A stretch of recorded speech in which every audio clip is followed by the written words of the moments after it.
আমি এই বিয়ে কিছুতেই মানি না। আপনি আমার ইচ্ছের বিরুদ্ধে বিয়ে করেছেন আমাকে। তুমি মানো আর না মানো, আমাদের বিয়ে হয়ে গেছে ঈশান। আর বিয়ে যেহেতু হয়ে গেছে, সংসারও আমার সাথেই করতে হবে। আপনি বললেই হবে নাকি? আমার লাইফ, আমার ইচ্ছে। এখানে কারো জোর জবরদস্তি চলবে না। ভুলে যেও না আমি তোমার স্ত্রী। আমার সাথে একদম গলা চড়িয়ে কথা বলবে না। 100 বার বলবো। কি করবেন আপনি? কি করব? দাঁড়াও, দেখাচ্ছি তোমাকে আমি কি করতে পারি। তুলি ঈশানের কাছে এসে তার ঠোঁট ছুঁড়ে আঁকড়ে ধরল। ঈশান হতবাক হয়ে সরে যেতে নিলেই তুলি জোরে কামড় মেরে দিল। ঈশানের ছটফট বন্ধ হয়ে গেল। তার হাত আপনা আপনি তুলির কোমরে চলে গেল। তুলি একটু কেঁপে উঠল। গভীরভাবে কিস করতে থাকলো ঈশানকে। বেশ কিছুক্ষণ কিস করার পরে একটা জোরে কামড় মেরে ছেড়ে দিল। এবার দেখলে তো আমি চাইলে কি কি করতে পারি। সো গলা একদম নিচে নামিয়ে কথা বলবে। এটা কোন ধরনের ব্যবহার? আপনি আমাকে জোর করে কেন কিস করলেন না? আপনি বোধহয় ভুলে যাচ্ছেন যে আমি আপনাকে মানি না। বলছি না, তোমার মানা না মানাতে আমার কিছু যায় আসে না। বিয়ে হয়েছে, সংসার করবে, ব্যাস। আপনি কেন বুঝতে পারছেন না আপনি আমার থেকে কত সিনিয়র একজন মানুষ? আমি তো আপনাকে আপু বলে জেনে এসেছি। সমস্যা নেই তো, এতদিন আপু জেনেছ, এখন বউ জানবে। কখনো না। আপনি আপু ছিলেন আর আপু থাকবেন। এই কথা বলেই ঈশান রেগে চলে গেল ওয়াশরুমে। তুলি বিছানায় আরাম করে বসলো। তার ঠোঁটে খেলে গেল এক বাঁকা হাসি। যেন ঈশানের রাগ সে একটু শান্তি পাচ্ছে। মিনিট 10 পরে ঈশান বাথরুম থেকে বেরিয়ে এলো। ঈশান দেখতে পেল তুলি বিছানায় বসে আছে। ঈশান তুলিকে পাশ কাটিয়ে ব্যালকনিতে যেতে নিল, কিন্তু তুলি তার আগেই উঠে এসে ঈশানের হাত ধরে ফেলল। ঈশান প্রশ্নবোধক দৃষ্টিতে তাকাতেই তুলি বলল, কোথায় যাচ্ছ? আপনাকে কৈফিয়ত দিতে আমি বাধ্য না। অবশ্যই বাধ্য তুমি, সোনা। বিয়ে হয়েছে আর বউকে কৈফিয়ত দিবে না, এটা তো হবে না। যাকে বউই মানি না তাকে আবার কিসের কৈফিয়ত দেব? তুমি না মানলেও আমি মানি। সো তাড়াতাড়ি বলো কোথায় যাচ্ছ। আপনি আপনার মতো ঘুমান। আমি বেলকনিতে যাচ্ছি। কথা না বাড়িয়ে বিছানায় শুয়ে পড়ো ঈশান। বিছানায় এত ছোট না যে দুইজন শুতে পারবো না। বিছানা ছোট না হলেও আপনার সাথে আমি শুতে পারবো না। কেন পারবে না? আমার গায়ে কি চুলকানি আছে নাকি? চুলকানি হলে তো ভালোই ছিল, আপনি সেটার থেকেও ভয়ঙ্কর। এই বলে ঈশান চলে যেতে নিলেই তুলি তার হাত ধরে টেনে বিছানায় ধাক্কা মেরে ফেলে দিল। তারপর ঈশানের উপরে উঠে বসলো। ঈশানের মুখের জবান বন্ধ হয়ে গেল। সে হা করে তাকিয়ে আছে তুলির দিকে। তুলি ঈশানের ঠোঁটে চুমু দিয়ে বলল, যেভাবে আছো সেভাবেই ঘুমাও সোনা। না হলে স্ত্রী যার অধিকার দেখাতে কিন্তু আমার সময় লাগবে না। ঈশান ঢোক গিলল কয়েকটা। কি ডেঞ্জারাস মেয়ে! ঈশান অবশ্য আগে থেকেই জানে যে তুলি প্রচুর রাগী একটা মেয়ে, কিন্তু তার উপর যে এরকম অধিকার বিস্তার করবে এটা সে বুঝতে পারেনি। ঈশানের রাগে শরীর জ্বলে যাচ্ছে, তবু সে কিছু করতে না পেরে চুপ করে শুয়ে রইল। তুলি ভালোভাবে শুয়ে ঈশানকে জড়িয়ে ধরে তার বুকে মাথা রাখলো।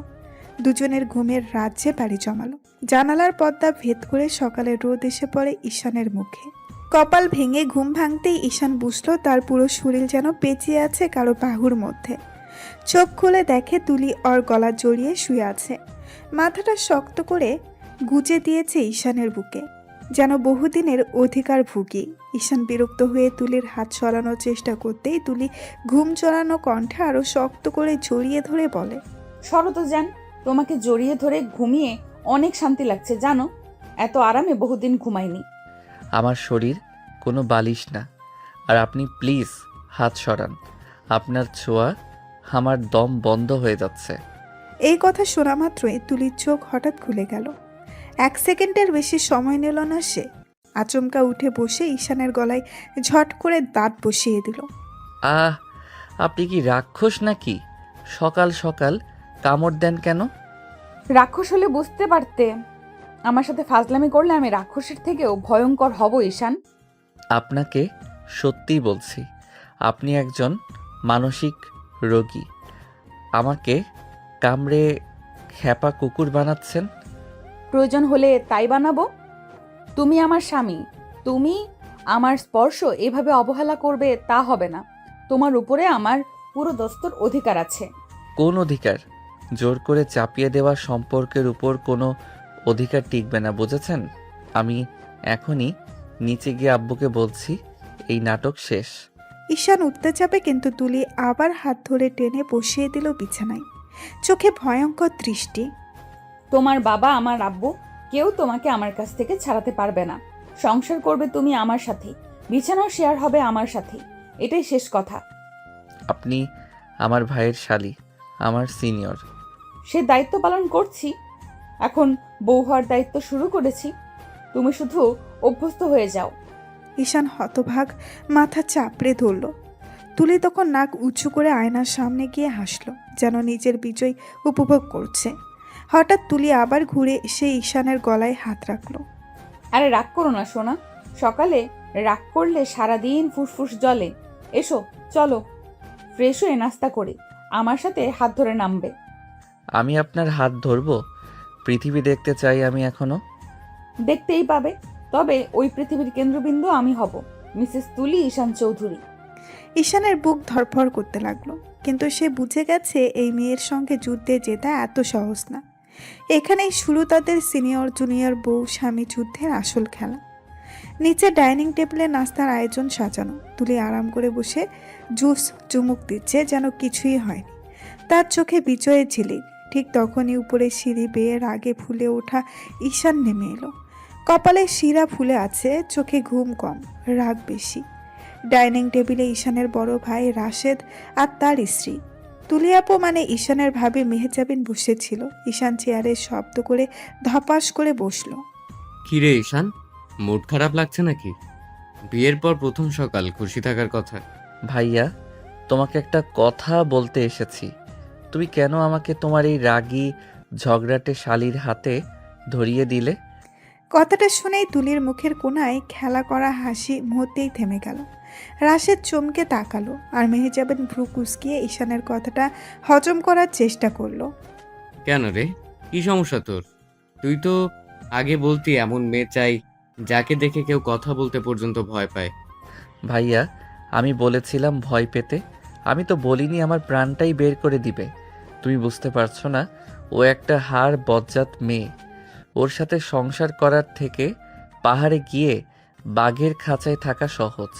এ কথা শেষ হতেই পাশ থেকে কাঁটা চামচ রেখে ধীরে ধীরে উঠে দাঁড়ালো তুলি। তার চোখ শুরু হয়ে গেল, যেন শিকারী বাঘ শিকার করার আগেই সেই নিঃশব্দ মুহূর্ত। কিন্তু তার আগেই মেহজাবিন উঠে ঈশানের সামনে গিয়ে দাঁড়ালো। কথা ভেবে বলবে ঈশান, আমার বোনকে হাড়বজ্জাত বলছো কেন? তুমি কি জানো ও কতটা ভালো মেয়ে? ও ঘর সংসার মান সম্মান সব কিছুতেই পারফেক্ট। ভাবি প্লিজ, এই ভালো মেয়ে ডায়লগটা নিজের কাছেই রাখেন। আমার সহ্য হচ্ছে না। এত ভালো যদি হয় তাহলে আপনি কই রাখেন? নিজের হাতের বালা করে রাখতেন। আমার লাইফে এনে আমার টেনশন দ্বিগুণ করার কি দরকার ছিল? তোর জন্য তুলি একদম পারফেক্ট। আমি যদি জানতাম এই বিয়ে মানে আমার স্বাধীনতার মৃত্যু, তাহলে আমি পালিয়ে যেতাম। ভাইয়া, তোমার এই বউ 12:30 বাজিয়ে দিচ্ছে। তার বোন তো আমার 12 মাসের ক্যালেন্ডারটাই চিড়ে ফেলছে। এতক্ষণ চুপ করে দাঁড়িয়ে থাকা তুলি এবার ধীরে ধীরে সামনে এগিয়ে এসে ঈশানের পাশে দাঁড়ালো, যেন রাজার সামনে কেউ বিনীত প্রজা হয়ে দাঁড়ায়। কিন্তু তার কণ্ঠ ছিল কাঁপনহীন, নির্মমভাবে ধীর। অনেক কথা বলেছো সোনা, আর কিছু বাকি আছে নাকি? নাকি গলার ভেতর একটু বরফ ঢেলে দেই শান্ত করার জন্য? আপনি আমাকে ভয় দেখাবেন না। আমি কাউকে ভয় পাই না। খুবই ভালো, ভয় না পেলে জীবনটা আরো ইন্টারেস্টিং হবে। কারণ এখন থেকে প্রতিদিন তোমাকে মনে করিয়ে দিব আমি তোমার স্ত্রী আর তুমি আমার। তোমরা কি সকালে উঠে যুদ্ধ লাগাতে বসেছো? মানুষ নাস্তা করে শান্তিতে, তোমরা করছো রক্তচাপ টেস্ট। ভাবি, আপনি বলেন, একজন মানুষ যখন ঘুম ভাঙার পর চোখ খুলে দেখে কেউ তার গলা জড়িয়ে ঝুলে আছে, তখন কি শান্তি থাকবে নাকি অ্যাম্বুলেন্স ডাকা উচিত? তুই এটা নিয়ে এত ইমোশনাল হচ্ছিস কেন? সংসার মানে অ্যাডজাস্টমেন্ট। অ্যাডজাস্টমেন্টের কথা তুমি বলছো ভাইয়া? তুমি তো ভাবিকে বিয়ে করেছো নিজের ইচ্ছেই। আমি তো চোখ বেঁধে ঝাঁপিয়ে পড়েছি। অগ্নিগহ্বরে। হঠাৎ তুলি ধীরে ধীরে ঈশানের কাঁধে হাত রাখে। সেই ছোঁয়া যেন বর্জ্যপাত। বিয়ে একটা চুক্তি না, এটা আমার অধিকার। আর আমার স্বামীর গায়ে হাত রাখার অধিকার আমি রাতেই প্রতিষ্ঠা করেছি। আজ থেকে তুমি কেউ নও, তুমি শুধুই আমার, বুঝেছো? এত অধিকার নিয়ে গলা চিপে ধরবেন নাকি? দরকার হলে করব, তবে আগে নাস্তা করো। ক্ষুধার্ত স্বামীকে শাস্তি দিতে মজা নেই। পেট ভরা থাকলেই শাস্তির আসল স্বাদ পাওয়া যায়। কিছুক্ষণ নিস্তব্ধতা। রাশেদ আর মেহজাবিন একে অন্যের দিকে তাকালো। তারা বুঝলো এটা সামান্য ঝগড়া নয়, এটা যুদ্ধের শুরু। নাস্তা শেষ করে সবাই চলে গেছে যার যার কাছে। তুলি ধীরে পা ফেলে নিজের ঘরে ঢুকে গেল। ঈশান পেছনেই ছিল। ঘরে ঢুকতেই তুলি দরজা লাগিয়ে দিল ধপাস করে। ঈশান ভ্রু কুঁচকিয়ে বলল, দরজা কেন লাগালেন? আমি বের হব। তুলি একটুও উত্তর না দিয়ে হঠাৎ ঈশানের কবজি ধরে নিচের দিকে জোরে টেনে আনলো। ঈশান বুঝে ওঠার আগেই তুলি 2 হাত তার মুখ চেপে ধরে ঠোঁটে ঠোঁট ডুবিয়ে দিল। ঈশান চোখ বড় বড় করে টানাটানি করতে লাগলো, কিন্তু তুলি ছাড়লো না, বরং আরও জোরে ঠোঁট কামড়ে গভীরভাবে কিস করতে লাগলো। প্রায় মিনিট খানেক পরে তুলি নিচে থেকেই ছাড়লো। ঈশান হাঁপাতে হাঁপাতে পেছন সরে গিয়ে বলল, কি করেন এসব? মানুষ না রাক্ষস? চুষে নিলেন পুরাই। সাহস কই পেলে ডাইনিং টেবিলে আমাদের ব্যক্তিগত কথা বলার? বলেছি, বেশ করেছি। এখন দেখেন আমি কি করি। আমি সত্য বলেছি। আপনি যেমন অত্যাচার করেন সেটা লুকানোর কি আছে? খুব ইচ্ছে করছে এবার তোমাকে এমন আদর করি যেন তুমি নিজে দৌড়ে গিয়ে সবাইকে বলতে বাধ্য হও, আমার বউ আমাকে শেষ করে দিচ্ছে, কেউ বাঁচাও। আপনি কি আমাকে ব্ল্যাকমেল করছেন? তুলি হাসতে হাসতে ঈশানের গলায় আঙুল ছুঁয়ে দিয়ে বলে, না সোনা, এটা ব্ল্যাকমেল না, এটা স্ত্রীর অধিকার। হায় আল্লাহ, এই মেয়ে তো সরাসরি ভলকানের রাগিনী। লজ্জা শরম বলতে কিচ্ছু নাই। এভাবে চললে তো আমাকে মাটির নিচে ঘুমাতে হবে। তুলি এবার করে ঈশানের কলার ধরে বিছানার দিকে টেনে নিল। মুখ বন্ধ করে শুয়ে পড়ো, বেশি বললে গলায় আবার কামড় বসাবো। আপনি জানেন তো আপনি আমার জীবনটা শেষ করে দেবেন। বউয়ের হাতে শেষ হওয়াকেই বলে প্রেমের পরিণতি। ঈশান মুখ কালো করে চুপ করে তুলির পাশে এসে শুয়ে ঈশানের বুকের উপর মাথা রেখে চোখ বন্ধ করলো, যেন কিছুই হয়নি। কিন্তু ঈশানের বুকের ভেতর রোলার কোস্টার চালু। ঘরের ঠিক মাঝখানে দাঁড়িয়ে আছে ঈশান। এক হাতে ফোন, স্ক্রিনে বড় অক্ষরে ঝলসে উঠছে নীলা কলিং। তুলির চোখ দুটো মুহূর্তের মধ্যেই কেমন ঠান্ডা থেকে আগুন হয়ে উঠল। সে ধীরে ধীরে এগিয়ে এসে ফোনের স্ক্রিনে চোখ আটকে রাখলো। তারপর এক ঝটকায় চোখ তুলে ঈশানের দিকে তাকালো। কে এই নীলা? নীলা আমার গার্লফ্রেন্ড। কথাটা বলা মাত্রই তুলি যেন আরেক সেকেন্ডও অপেক্ষা করলো না। সে যেন হঠাৎ ঝড়ের মতো ঝাঁপিয়ে পড়ে ঈশানের গলায় কামড়ে দিল। ঈশান কেঁপে উঠল। ব্যথা লাগছে? ব্যথা তো লাগবেই। তোমার লজ্জা করে না বউয়ের সামনে দাঁড়িয়ে গার্লফ্রেন্ডের নাম নিতে? না, লজ্জা করে না। আমরা দুজন দুজনকে ভালোবাসি। আপনি আমার জীবনে এসে জুড়ে বসেছেন। শব্দটা শেষ হতেই তুলি এক পা পিছিয়ে সরল, কিন্তু চোখের আগুন নিভল না, বরং আরও প্রজ্বলিত হলো। জুড়ে বসেছি কাকে? কাদের জীবনে? হ্যাঁ, আপনি জোর করে বিয়ে করেছেন, তাই না? আমার মনটা তো নীলার কাছে বাঁধা। তাই নাকি? তাহলে মনটা আজই খুলে এনে আমার সামনে ফেলে দাও, দেখি কত সুন্দরভাবে বাঁধা আছে। নীলার কল এখনো বাজছে, ফোনটা টেবিলে কাঁপছে। তুলি ধীরে ধীরে ফোনটা তুলে কানে ধরল। হ্যালো? ঈশান, তুমি ফোন ধরছো না কেন? ফোন ধরলাম তো, বলুন। আপনি কে?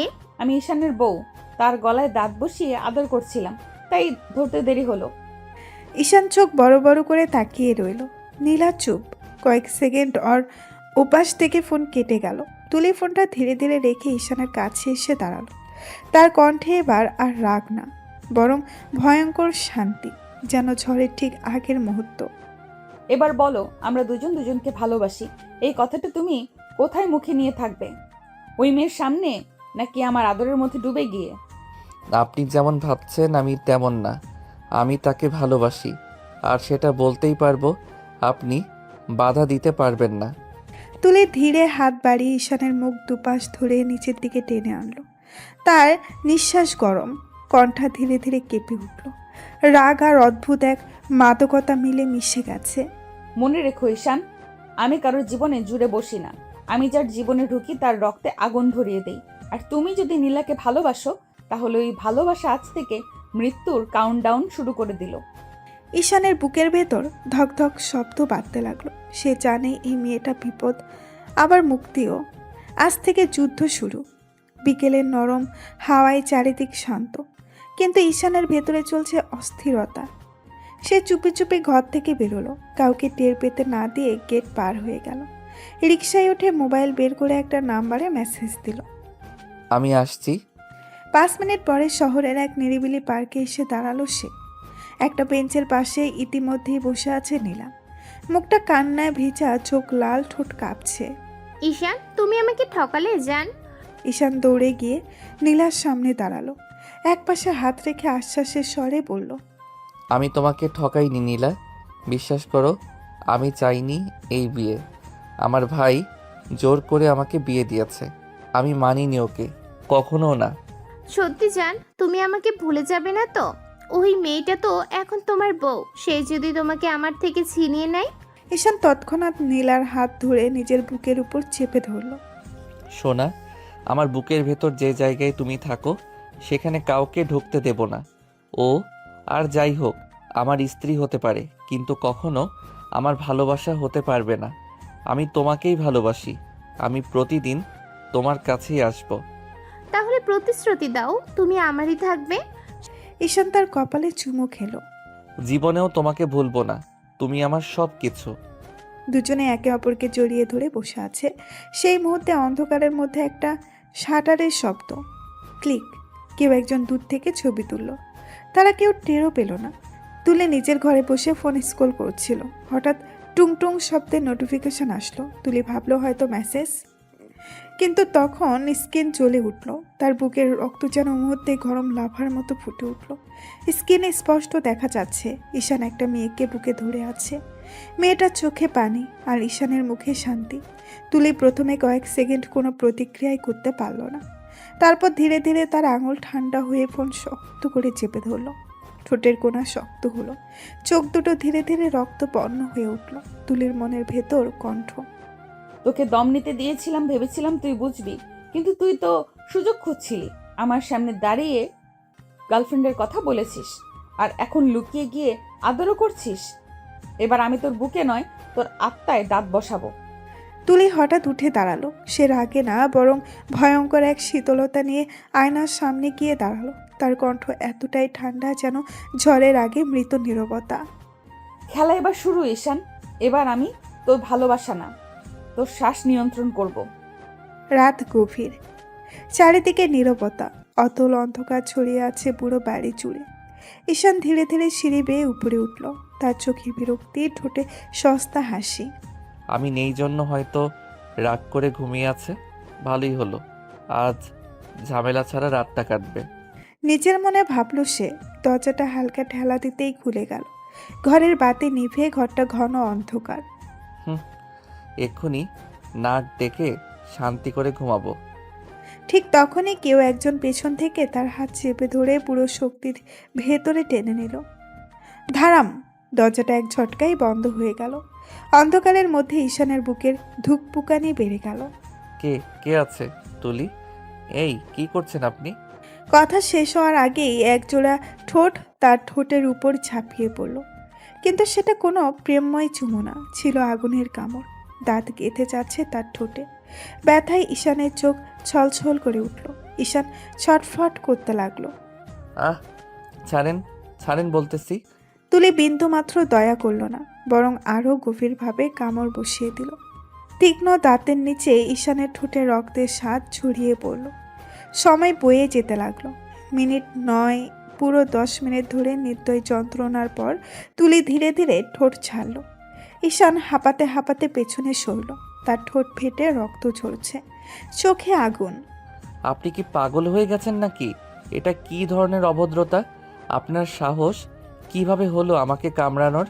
অন্ধকারের মধ্যে তখন একটা নীলাভ আলো জ্বলে উঠল। তুলির ফোনের লাইট।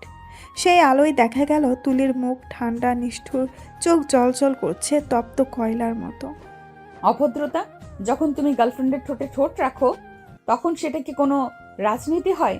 তুমি অন্য মেয়ের চোখের পানি মুছো, তখন সেটা কি মায়ের দোয়া হয়? আপনি জানলেন কি করে আমি নীলার সাথে দেখা করতে গেছি? আপনি তো ঘরে ছিলেন। তুলি ধীরে ধীরে ফোনটা তার সামনে তুলে ধরল। স্ক্রিনে স্পষ্ট পার্কের ছবি, ঈশান আর নীলা জড়িয়ে আছে। এই দেখো, এই দেখ, তুই কি ভাবছিস? তুই কখন কোথায় যাবি, কি করবি, আমি খবর পাবো না? ঈশান, তুই ভুলে গেছিস আমি তোর স্ত্রী। আর আমি একবার কাউকে আমার অধিকার দিলে সেই মানুষটা যদি আমার থেকে মুখ ফিরায়, আমি তার ঠোঁট না, তার অহংকার কামড়ে ছিঁড়ে ফেলতে পারি। আমি কাউকে ভালোবাসি, তাকে আমি ছাড়বো না। সে আমার গার্লফ্রেন্ড, আর আপনি আমার জীবনে জুড়ে বসেছেন। তুলি ধীরে ধীরে কাছে এসে ঈশানের বুকে আঙুল ঠেকিয়ে। আমি কারো জীবনে জুড়ে বসি না, আমি একজন মানুষের ভাগ্যের উপর আমার নাম লিখে দেই। তুই যদি আমাকে বউ হিসেবে না বুঝিস, আমি তোকে এমনভাবে বুঝাবো, তুই নিজে গিয়ে নীলার সামনে হাঁটু গেড়ে বলবি আমি ভুল করেছি, তুলি আমার বউ। ঈশান নিঃশ্বাস বন্ধ করে তুলির চোখের দিকে তাকিয়ে রইল। তুলির কণ্ঠে আগুন নেই, বরং এমন এক শীতলতা যা আগুনের থেকেও ভয়ঙ্কর। তুলি ফোন বন্ধ করে অন্ধকারে ফিসফিস করে বলল, এখনো সময় আছে ঈশান, তোর ঠোঁটে রক্ত ঝরছে, এবার তোর হৃদয় থেকে ঝরাবো কিনা সেটা তুই ঠিক কর। ঘরের বাতাস ভারী, অন্ধকারে আলো জ্বললে ও চোখে মুখে ছায়া নেমে এসেছে। ঈশানের ঠোঁট এখনো ব্যথায় ধুকপুক ধুকপুক করছে, রক্তের হালকা স্বাদ তার ঠোঁটে লেগে আছে, কিন্তু তার রাগ তা রক্তের থেকেও ভয়ঙ্কর। আপনার সাথে থাকতে আমার এক ফোঁটা ইচ্ছে নেই। আপনি বিরক্তিকর, জেদি, অত্যাচারী মানুষ। আপনার ছোঁয়া আমার গা গুলিয়ে ওঠে। এই বলে ঈশান দরজার দিকে এগোতেই হঠাৎ তুলি বর্জ্য গতিতে এগিয়ে এসে তার হাত ধরে টেনে নিয়ে বিছানায় ধাক্কা মেরে ফেলে দিল। ঈশান পড়তেই তার শ্বাস আটকে গেল। তুলি তার পাশে এসে শুয়ে পড়ল, না শোয়া না, পুরো শরীর চেপে ধরল ঈশানের সাথে, যেন তাকে নিজের মধ্যেই বেঁধে রাখতে চাইছে। এক ঘরে কেন সোনা? এক খাটে শোয়া লাগবে আমাদের, কারণ বউ আর স্বামী আলাদা হয়ে ঘুমায় না। ঈশানের বুকের ধুকধুকানিতে তাল হারিয়ে নিঃশ্বাস দ্রুত হয়ে উঠল। তার মনে অদ্ভুত ধাক্কা, ভয় না, রাগ না, দুটোই। আপনি একদম ফালতু মানুষ। আমি কখনো ভাবিনি আপনি এমন বিকৃত মানসিকতার হবেন। তোমাকে তো চিন্তা ভাবনা করতে হবে না, আমি কোনো পরপুরুষের সাথে এমন কিছু করছি না। আমি আমার স্বামীকে ছুঁই, আমার অধিকার আমি বুঝে ছুঁই। তুলে ঈশানের গাল ছুঁয়ে আবার বুকের উপর হাত রাখতে ঈশান হঠাৎ উঠে বসতে নিল। আমি উঠছি, আর 1 মিনিটও এখানে থাকবো না। কথা শেষ হতেই তুলি হঠাৎ উঠে এসে তার বুকের উপরে দাঁত বসিয়ে দিল। একটা শীতল বিদ্যুৎ ছোঁয়া কামড়। ঈশান ফিসফিস শব্দ করে উঠল। আহ, আপনি কি করছেন? থামুন। চুপ করে শুয়ে থাকো, না হলে এমন কিছু করব যাতে তুমি নিজের কাছেই লজ্জায় মাথা নিচু করে থাকবে। ঈশানের বুকের উপর হাত রেখে এবার ধীরে চাপ দিল। তার নিঃশ্বাস আটকে যাচ্ছে। তুমি আমায় বিরক্তিকর বলেছিলে, আজকে রাতটাকে এমনভাবে মনে করিয়ে রেখে দেব যেন তুমি আয়নায় নিজেকে দেখে বলো, এই মেয়ের সামনে আমার জেদ দেখানো ভুল ছিল। বাতাস থমকে গেছে, ঘরের দেওয়াল যেন শব্দ গিলে ফেলেছে। শুধু শোনা যাচ্ছে দুজনের নিঃশ্বাসের ভারী আওয়াজ। তুলি চুল মুখের পাশে ছড়িয়ে আছে, তার চোখে কঠিন উন্মাদনা আর গোপন এক আদরের আগুন। ঈশান এবার চুপ হয়ে গেল, কারণ সে জানল এই মেয়ে শুধু রাগী না, সে আগুন। আর আগুনের সামনে দাঁড়ালে পুরার ভয় নয়, পুড়ে গিয়ে ছাই হয়ে যাবার সত্যি ভয় বড়। ঘরের হালকা আলোটা বিছানার গায়ে এসে পড়েছিল। বাতাসে টের পাওয়া যাচ্ছিল তুলির রাগ আর ঈশানের অস্থির নিঃশ্বাসের গরম ঠান্ডা খেলা।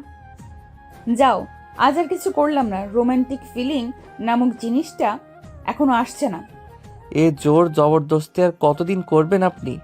যতদিন না তুমি নিজে থেকে আমার হচ্ছ ততদিন। পালাবার রাস্তা নেই তোমার। বিছানায় নীরবতা নামলো, কিন্তু সেই নীরবতার মাঝেও দুজনের নিঃশ্বাসের গতি এক হলো। শরীরের দূরত্ব মুছে গেল, রাগ, অভিমান, অধিকার সব মিশিয়ে ঘরের বাতাস ভারী হয়ে উঠল। তুলে ফিসফিসিয়ে বলল, মনে রেখো ঈশান, আমি তোমাকে ভালোবেসে দখল করছি। যদি আবার কখনো কোনো গার্লফ্রেন্ড নামক মেয়েটার ছায়াও তোমার গায়ে পড়ে, তাহলে কিন্তু আমি ছাড়বো না। তখন শুধু বউ না, ঝড় হয়ে নামবো। ঈশান কোনো উত্তর দিল না, শুধু পাশে শুয়ে থাকা মেয়েটার মুখের দিকে চেয়ে বুঝতে পারল এই সম্পর্ক থেকে পালানোর সুযোগ নেই। আর অদ্ভুতভাবে তার ভেতরে কোন সেই সত্যিটাই যেন আজ প্রথমবার নিঃশব্দে মেনে নিল। সকালে সূর্যের হালকা আলো ঘরের জানালা দিয়ে ঢুকে পড়েছে। ঈশান চোখ খুলতেই মনে হলো আজ যেন ঘরটা অন্য রকম লাগছে। চোখ খুলতেই তার সামনে দাঁড়িয়ে আছে তুলি, ব্লাউজ আর পেটিকোট পরে, হাতে ধরে আছে কালো রঙের শাড়ি। এই কি সুন্দর লাগছে তুলি, ঠিক যেন স্বপ্নের কোনো ছবি। কিন্তু তুলি এখনই আরেকটু কাছাকাছি এসে ঈশানের চোখ চট করে অন্যদিকে ঘুরল, শুয়ে পড়ল। মনে মনে ভয় পাচ্ছিল, যদি তাকাতে থাকলে আবার নিজেকে ধরে রাখতে পারবে না। না না, দেখলে কি বলবো আমি, এত সুন্দর অবস্থায়। কিছুক্ষণ নীরবতা, তারপর ধীরে ধীরে খাট থেকে নামার শব্দ। ঘরের দরজা খোলার সাথে সাথে নাস্তার টেবিলে সবাই ইতস্তত বসে আছে। ঈশানের ভাবি হাসি মুখে ঈশানের দিকে তাকিয়ে বলে, কি ঈশান, আজ সকালে কোন দিকে ডুবে আছো? মনে হচ্ছে তোমার মাথায় ভিন্ন কিছু ভাসছে। না না ভাবি, কিছু না, আসলে কাজ নিয়েই ভাবছিলাম। তুলির দিকে মন গিয়ে মনে মনে আবার সেই শাড়ি পরা তুলির দৃশ্য চোখে ভেসে উঠল। ঈশান মনে মনে লজ্জা মিশ্রিত অবাক গলায় বলে, এ কি একটা অবস্থা, আমি সকালের ঘটনা কেন বলতে পারছি না, মস্তিষ্ক কেন ওখানে আটকে আছে। ঈশান সত্যি বলো তো, কি ভেবে বসে আছো? নাস্তা খাও, তারপর দেখো কি করতে চাও। ঠিক আছে ভাবি, কিছু না, শুধুই মনে পড়ছে হালকা কিছু কথা। অফিসের শান্ত ঘর, এসি আর ঠান্ডা বাতাসে চারপাশে চুপচাপ, কিন্তু ঈশানের ভেতরটা ঠিক উল্টো। উদ্বেগ আর উত্তেজনায় ভরে আছে। সে বারবার ফোনের স্ক্রিনে তাকাচ্ছে, ডায়াল করছে, আবার কেটে যাচ্ছে, কিন্তু বারবারই আসছে কল ওয়েটিং। এতক্ষণ ধরে কার সাথে কথা বলছে নীলা? আমার ফোন তো দেখছেই, নাকি ইচ্ছা করেই ধরছে না? ঘামা কপাল মুছতে না বুঝতেই হঠাৎ ফোন বেজে উঠল। স্ক্রিনে লেখা নীলা কলিং। একটা দীর্ঘশ্বাস নিয়ে কল রিসিভ করলো। সোনা, তুমি কল দিয়েছিলে? আমি একটু ব্যস্ত ছিলাম তো, তাই ধরতে পারিনি। রাগ করলে নাকি? এতক্ষণ ধরে কার সাথে কথা বলছিলে নীলা? ফোন কেন ওয়েটিং দিচ্ছিল? আরে সোনা, মা ফোন দিয়েছিল। খুব কষ্টে আছে মা, শরীর নাকি একদমই ভালো না, রাতে জ্বর উঠেছে। কিন্তু তুমি তো জানো, টাকার অভাবে ঠিকমতো ডাক্তার দেখাতেও পারছে না। কি বলো তুমি? এত বড় কথা তুমি আমাকে বলনি কেন আগে? কত টাকা লাগবে বলো, আমি পাঠিয়ে দিচ্ছি। না সোনা, এটা কি করে হয়? তুমি এখন সংসার করছো, তোমার তো খরচা আছে তাই না? আমি কিভাবে তোমার কাছ থেকে টাকা নেই? নীলা, তোমার মা মানে তো আমারও মা, ওনার চিকিৎসা আমি না করলে কে করবে বলো? তুমি শুধু অ্যাকাউন্ট নম্বর পাঠিয়ে দাও, একদম এখনই ট্রান্সফার করছি। এই জন্যই তো তোমাকে এত ভালোবাসি সোনা। তুমি ছাড়া আমার কেউ নেই, তুমি না থাকলে আমি বাঁচতামই না। আমি না দেখলে কে তোমাকে দেখবে বলো? তুমি আমার, তোমার পরিবারের দায়িত্বও আমার। তুমি শুধু বলো কত লাগবে। 30,000, ওষুধের খরচ সহ রুম ভাড়া মিলিয়ে এত লাগবে। কিন্তু তুমি যদি এখন এত টাকা দাও, নিজে কি করবে? আমার চিন্তা তুমি করো না, তুমি অ্যাকাউন্ট নম্বর পাঠাও, এখনই পাঠিয়ে দিচ্ছি। আর প্লিজ কেঁদো না, তোমার কান্না আমার সহ্য হয় না। তুমি না থাকলে সত্যি বলছি আজ আমি ভেঙে পড়তাম। তুমি আমার সব কিছু সোনা, আমি তোমাকে ছাড়া কিছুই ভাবতে পারি না। আমিও না নীলা, তুমি শুধু আমার দিকে তাকিয়ে থেকো, আমি পাশে আছি, ছিলাম, থাকবো, কেউ আমাদের আলাদা করতে পারবে না। এই জন্যই তো তোমায় এত এত এত ভালোবেসে ফেলেছি সোনা। তুমি না থাকলে আমার পৃথিবী অন্ধকার। আমার পৃথিবী তুমি, তোমার হাসি থাকলে আমি বেঁচে আছি। এখন নম্বর দাও আর চিন্তা বাদ দাও। ফোন কেটে গেল, কিন্তু ঈশানের চোখে এখন এক ধরনের চাপা জেদ। সে ভুলে গেল যে সে একজন বিবাহিত পুরুষ। তার সব মনোযোগ এখন নীলাকে বাঁচানোর দায়িত্বে। আর সেই দায়িত্বের আড়ালে অদৃশ্য এক আগুন ধীরে ধীরে জ্বলতে শুরু করেছে। তুলির ভেতরে যার কোনো ধারণাই নেই তার স্বামী এখন অন্য এক নারীর স্বপ্ন বুনছে। ফোন কেটে দেওয়ার পর নীলা ঠোঁটে এক টুকরো অদ্ভুত হাসি ফুটিয়ে তুলল। তার চোখে সেই চিরচেনা মায়াবী দৃষ্টি নেই, বরং তীক্ষ্ণ আর হিসেবে এক রহস্যময় দৃষ্টি। দ্রুত আরেকটা নাম্বার ডায়াল করলো। হ্যাঁ, সব ঠিকঠাক হচ্ছে, তুমি চিন্তা করো না। ঈশান আস্তে আস্তে আমার হাতের মুঠোয় চলে আসছে। আর খুব বেশি সময় লাগবে না, সবকিছু আমাদের প্ল্যান মতোই হচ্ছে। সামনের দিক থেকে কিছু শব্দ ভেসে আসে। নীলা চোখ বন্ধ করে গভীর নিঃশ্বাস নিল।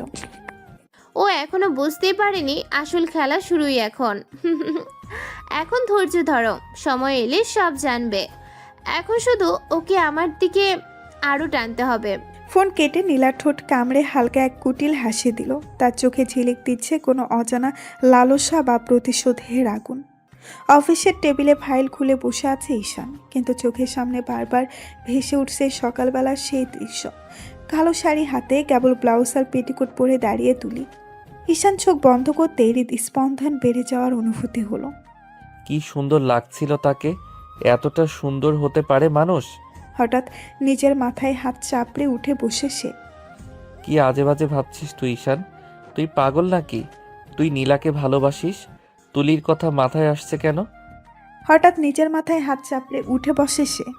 কিন্তু যতই নিজেকে বোঝাতে চাই, তুলির মুখটা, তার ঠোঁটের কামড়, সেই গলার ঘ্রাণ, কানের কাছে ফিসফিস করে বলার ডায়লগ, সব কিছুই যেন মন্ত্রের মতো তাকে ঘিরে ধরছে। দেখ তেরি, সব ওই মেয়ের দোষ। বেয়াদব, বেয়াদবের রানী। তুই নীলাকে ভালোবাসিস ঈশান। তোর চোখ, মন সব নীলার জন্য। তাহলে কেন সেই মেয়ের কথা মনে হচ্ছে? কিন্তু পরের মুহূর্তেই তার হৃদস্পন্দন ধীরে ধীরে বদলে যেতে লাগলো। সে চেয়ারে মাথা হেলান দিয়ে চোখ বন্ধ করে রইল। ঈশান স্বীকারোক্তির সুরে কণ্ঠ কাপা করে বলে, আজ সকালে তুলি যখন শাড়ি পরছিল, আমি কেন তাকে ছুঁতে ইচ্ছা করছিল? কেন তার দিকে তাকিয়ে আমার নিঃশ্বাস ভারী হয়ে উঠেছিল? কেন একটা অজানা টান অনুভব করছিলাম? এটা কি কেবল শরীরী আকর্ষণ, নাকি? হঠাৎ নিজের চিন্তা থামিয়ে সে নিজেকেই গালি দিল। বেয়াদবের বাচ্চা, তুই পাগল হয়ে যাচ্ছিস। তুই তো তার স্বামী হলেও তাকে কখনো মেনে নিবি না। আজ কেন মন নরম হচ্ছে? একদিকে নীলার প্রতি করা প্রতিশ্রুতি, বছরের পর বছর ধরে গড়ে ওঠা প্রেম, অন্যদিকে নতুন করে জেগে ওঠা অনুভূতি, এক চুম্বকীয় টান। তুলে নামায় সে রাগী, দুঃসাহসী কিন্তু অদ্ভুতভাবে আকর্ষণীয় নারীর দিকে। আমার কি হয়ে যাচ্ছে? আমি কি সত্যি তুলির প্রতি দুর্বল হয়ে পড়ছি? এটা তো হতে পারে না। কিন্তু যতই অস্বীকার করুক, তার হৃদয়ের গভীর থেকে একটা অদ্ভুত কণ্ঠস্বর ভেসে এলো। ওই মেয়েটা রাগী ঠিকই, কিন্তু তার চোখের গভীরে এক ধরনের কষ্ট লুকিয়ে আছে। তুমি কি সেটা কখনো বুঝতে চেয়েছো ঈশান? চোখ খুলে ঈশান অবাক হয়ে চারপাশে তাকালো। তুলি, তুমি আসলে কে? আমার জীবনে তুমি কেন এত গভীরভাবে ঢুকে যাচ্ছ? রাতের শহর, অফিসের কাজের চাপ মুছে ঈশান গাড়ি নিয়ে বাড়ির দিকে আসে। কিন্তু মন যেন এক অদ্ভুত অস্থিরতার জাল আটকে দরজার চিল্লা খুলতেই চোখ পড়ল তুলির উপর। সাদা হালকা ঝুলানো নাইট ড্রেস, যার সঙ্গে তার উজ্জ্বল চেহারার মিশ্রণ এক অন্যরকম আকর্ষণ ছড়াচ্ছে। এই এই মুহূর্তেও কত সুন্দর, কিন্তু তারপরও মনে হয় তুলিকে শাড়িতে দেখাই যেন আরও মানায়। কি বলি, কতটা পারফেক্ট লাগে সে শাড়িতে। হাত মুখ ধুয়ে নাও, আমি খেতে দিচ্ছি। আর এখন কি এত দেরি করে ফেললে? 11টা বেজে গেছে। কাজ বেশি ছিল তাই দেরি হলো। সবাই খেয়েছে? হ্যাঁ, সবারই খাওয়া শেষ। কিছুক্ষণ নীরবতা। তুলির চোখ যেন কোনো চাঞ্চল্যতা, অন্যদিকে ঈশানের চোখে এক অদ্ভুত উত্তেজনা। সকালে আমি শাড়ি পরলাম, তুমি দেখলে না? অল্প দেখি, আমার যে অবস্থা হলো, বেশি দেখলে নিজেকে ধরে রাখতে পারতাম না। তারপর গভীর নিঃশ্বাস নিয়ে স্বাভাবিক মুখ করে বলল, আপনাকে দেখার আমার কোনো ইচ্ছা নেই। আপনি তো জানেনই আমি আপনাকে পছন্দ করি না। তাহলে শাড়ি পরেন, নাইট ড্রেস পরেন বা কিছু না পরে থাকেন, আমার তাতে কোনো ইন্টারেস্ট নেই। কিন্তু চোখ তখনও টের পায়। তুলি হালকা হাসি দিল, যেন সে বুঝেছে ঈশান যা বলল তার ভেতরে বিপরীত কিছু অনুভব করছে। কিছু না পড়লে নিজেকে ঠিক রাখতে প্রবলেম তো মিস্টার ঈশান। এই মেয়েটা এত সাহসী, আর আমি কেন মনে হয় তুলি শাড়িতে কিংবা নাইট ড্রেসে দুটোকেই ভুলে যেতে পারছি না। কিছুক্ষণের নীরবতার পর দুজনের নরম হয়ে বসল। রাত্রির নিঃশব্দ, ঘরের হালকা আলো আর দুজনের হৃদস্পন্দন মিলিয়ে এক অদ্ভুত আবেশ তৈরি হলো। তুলি শান্তভাবে ঈশানকে খেতে দিল, নিজের হাতে খাওয়ার প্লেটটা তুললো এবং ধীরে ধীরে খেতে বসলো। কি ব্যাপার, আপনি খাননি? না, তুমি তো খাওনি, তাই আমি অপেক্ষা করলাম। আমার জন্য অপেক্ষা করার নাটক করার দরকার নেই। আমি নিজের কাজ নিজেই করতে পারি। নাটক? আমি যদি তোমার জন্য অপেক্ষা করি সেটা নাটক নয় ঈশান। আমি তোমার খাওয়ার জন্য অপেক্ষা করেছি। তুমি অফিস থেকে এসে ক্লান্ত, তাই আমি চাই তুমি খেয়ে নাও, বুঝলে? আমি তো বলতে চাইছি আমি নিজের খেতে পারি। তুমি নিজে খেতে পারো, কিন্তু আমি তোমার পাশে আছি আমার স্বামীর জন্য। ঈশান, সেটা কি নাটক মনে হচ্ছে? ঈশান চুপ হয়ে গেল, চোখ আড়াল করে তাকালো, কিন্তু মনে মনে ভাবছে তুলির এই যত্ন আর মনোযোগ তার হৃদয়কে স্পর্শ করছে।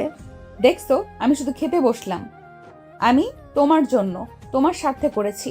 তুমি যদি মনে করো এটা নাটক, তুমি নিজেই জানো এটা সত্য। ঠিক আছে। যতদিন তুমি নিজে থেকে আমার প্রতি মন খুলবে না, ততদিন আমি এটাই অপেক্ষা করতে থাকবো। তোমার ভালোবাসা স্বীকার না করা পর্যন্ত আমি থামবো না। এই মেয়েটা আমার জন্য এত যত্ন করছে, অথচ আমি জানি আমি তার প্রতি ঠিকমতো প্রতিক্রিয়া দেখাচ্ছি না। খাওয়া শেষ করো, ঘুমাতে যাও। ঈশান উঠে দাঁড়ালো, তুলির দিকে চোখ পড়ল। সাদা নাইট ড্রেসে তুলির উজ্জ্বলতা, চোখে অভিমান আর চোখে হালকা রাগ, সব কিছু মিলিয়ে ঈশান অনুভব করলো এই মেয়েটা তার কাছে কত কাছে এসেছে। যদিও সে নিজেকে অস্বীকার করছে, রাত্রি ঘরের নিঃশব্দে ঢেকে যাচ্ছে, তবে এই নিঃশব্দতার মাঝে একটি শক্তি তৈরি হয়েছে, একটি টান যা ঈশানকে তুলির দিকে আরো টেনে আনছে, যদিও সে নিজেকে বারবার প্রতিজ্ঞা করছেন। আমি তাকে পছন্দ করি না। রাত গভীর, ঘরে মৃদু আলো জ্বলছে, চারিদিকে নীরবতা, যেন পুরো পৃথিবী ঘুমিয়ে আছে। শুধু দুইটি হৃদয় ধীরে ধীরে জেগে উঠছে এক অদ্ভুত টান অনুভব করে। ঈশান অচেতন অবস্থায় নয়, বরং অল্প ঘুমে ঢুলতে ঢুলতে হঠাৎ অনুভব করলো তার ভেতরে এক অদ্ভুত টান। পাশ ফিরে তাকাতেই দেখে তুলি ঠিক তার পাশে শান্তভাবে ঘুমিয়ে আছে। তার শ্বাস প্রশ্বাসের মৃদু উঠানামা, কপালে উঠে আসা কিছু চুল, ঠোঁটের কোণে হালকা ক্লান্তির ছাপ, সব মিলিয়ে তুলিকে এক অদ্ভুতভাবে অসহায় অথচ অপ্রতিরোধ সুন্দর লাগছে। ঈশানের নিঃশ্বাস ভারী হয়ে উঠল, যেন সে আর নিজেকে নিয়ন্ত্রণ করতে পারছে না। ধীরে ধীরে সে হাত বাড়িয়ে তুলির গলা আলতো ছুঁয়ে দিল। তুলির শরীর কেঁপে উঠল, ঘুম ভেঙে গেল তার। হঠাৎ চোখ খুলে সে দেখল ঈশানের চোখ দুটো অদ্ভুতভাবে স্থির, গভীর আর টেনে নেওয়ার মতো। ঈশান, তুমি কি করছো? ঈশান কোনো উত্তর দিল না, শুধু আরও কাছে ঝুঁকে গিয়ে তার গলার কাছে মুখ ঠেকিয়ে নীরবে সেই উষ্ণতায় হারিয়ে যেতে লাগলো। তুলে নিজেকে সামলে নিতে চেষ্টা করে বলে, ছাড়ো প্লিজ, এটা ঠিক না। ঈশানের বাড়ি ধীরে মাথা তুলে তার দিকে তাকালো। এতদিন আপনি চাইছিলেন না আমি আপনাকে যেন অনুভব করি। আজ যখন আমি নিজের ইচ্ছেভাবে আপনার কাছে আসছি, তখন বাধা দিচ্ছেন কেন? তুলির চোখে হঠাৎ অস্বস্তি দেখা গেল, যেন তার ভেতরে লুকিয়ে থাকা কোনো গোপন সত্যি হঠাৎ সামনে চলে এসেছে। সে কথাটা গিলে ফেলল। আমার মানে আমি প্রস্তুত না। ঈশান ধীরে তার কাঁধে হাত রেখে আরো কাছে টেনে নিল। আপনি কি কিছু লুকাচ্ছেন আমার থেকে? আপনার চোখে কেন এমন ভয়? আমি আপনাকে আঘাত করব না তুলি, কিন্তু এখন আমি আপনাকে গভীরভাবে অনুভব করতে চাই। আমি আর দূরে থাকতে পারছি না। তুলি কিছু বলতে গিয়ে থেমে গেল, তার চোখ নামিয়ে এলো, গলার স্বর প্রায় ফিসফিসে। ঈশান, আমি আমি ঠিক আছি, তুমি শুধু একটু সময় দাও। ঈশান তবু তার হাত ছাড়ল না। তার কণ্ঠে আজ রাগ নেই, বরং এক ধরনের অধিকার, যেন আজ প্রথমবার সে নিজের অনুভূতির কাছে হেরে গেল। আমি জানি আপনি কিছু লুকাচ্ছেন, কিন্তু আজ রাত আমি শুধু আপনার কাছে সত্যি জানতে চাই, আপনি কি আমাকে সত্যি দূরে রাখতে চান নাকি আপনার ভয় আছে আমি যদি সত্যিটা জেনে ফেলি? তুলি চোখ বন্ধ করলো, তার নিঃশ্বাস কেঁপে উঠল, শব্দহীনভাবে তার বুকের ভেতর কাঁপন বয়ে গেল। ঘরের আলো তখন নিভু নিভু, জানালার পর্দা হালকা নড়ছে বাতাসে, বাইরে ঝিঝি পোকাদের শব্দ, আর ঘরের ভেতর শুধু দুটো ধুকধুক করতে থাকা হৃদয়ের নিঃশ্বাস। তুলি ধীরে ধীরে মাথা ফিরিয়ে ঈশানের দিকে তাকালো, তার চোখে অস্থিরতা, ঠোঁটে কাঁপন। ঈশান, তেমন কিছু না, প্লিজ, এমনি। আমি শুধু একটু সময় চাই। যদি তেমন কোনো কারণ না থাকে তাহলে আমাকে আর কেউ আটকাতে পারবে না তুলি। আপনি আমার স্ত্রী, আর আমি আজ আমার নিজের হৃদয়ের কথা শুনছি। কথা শেষ হওয়ার আগেই ঈশান দুহাত বাড়িয়ে তুলিকে কাছে টেনে নিল। তুলি চমকে উঠল, কিন্তু কিছু বলার আগেই ঈশান তার ঠোঁটের উপর নিজের ঠোঁট রেখে নীরবে তাকে থামিয়ে দিল। প্রথমে তুলির শরীর কেঁপে উঠল।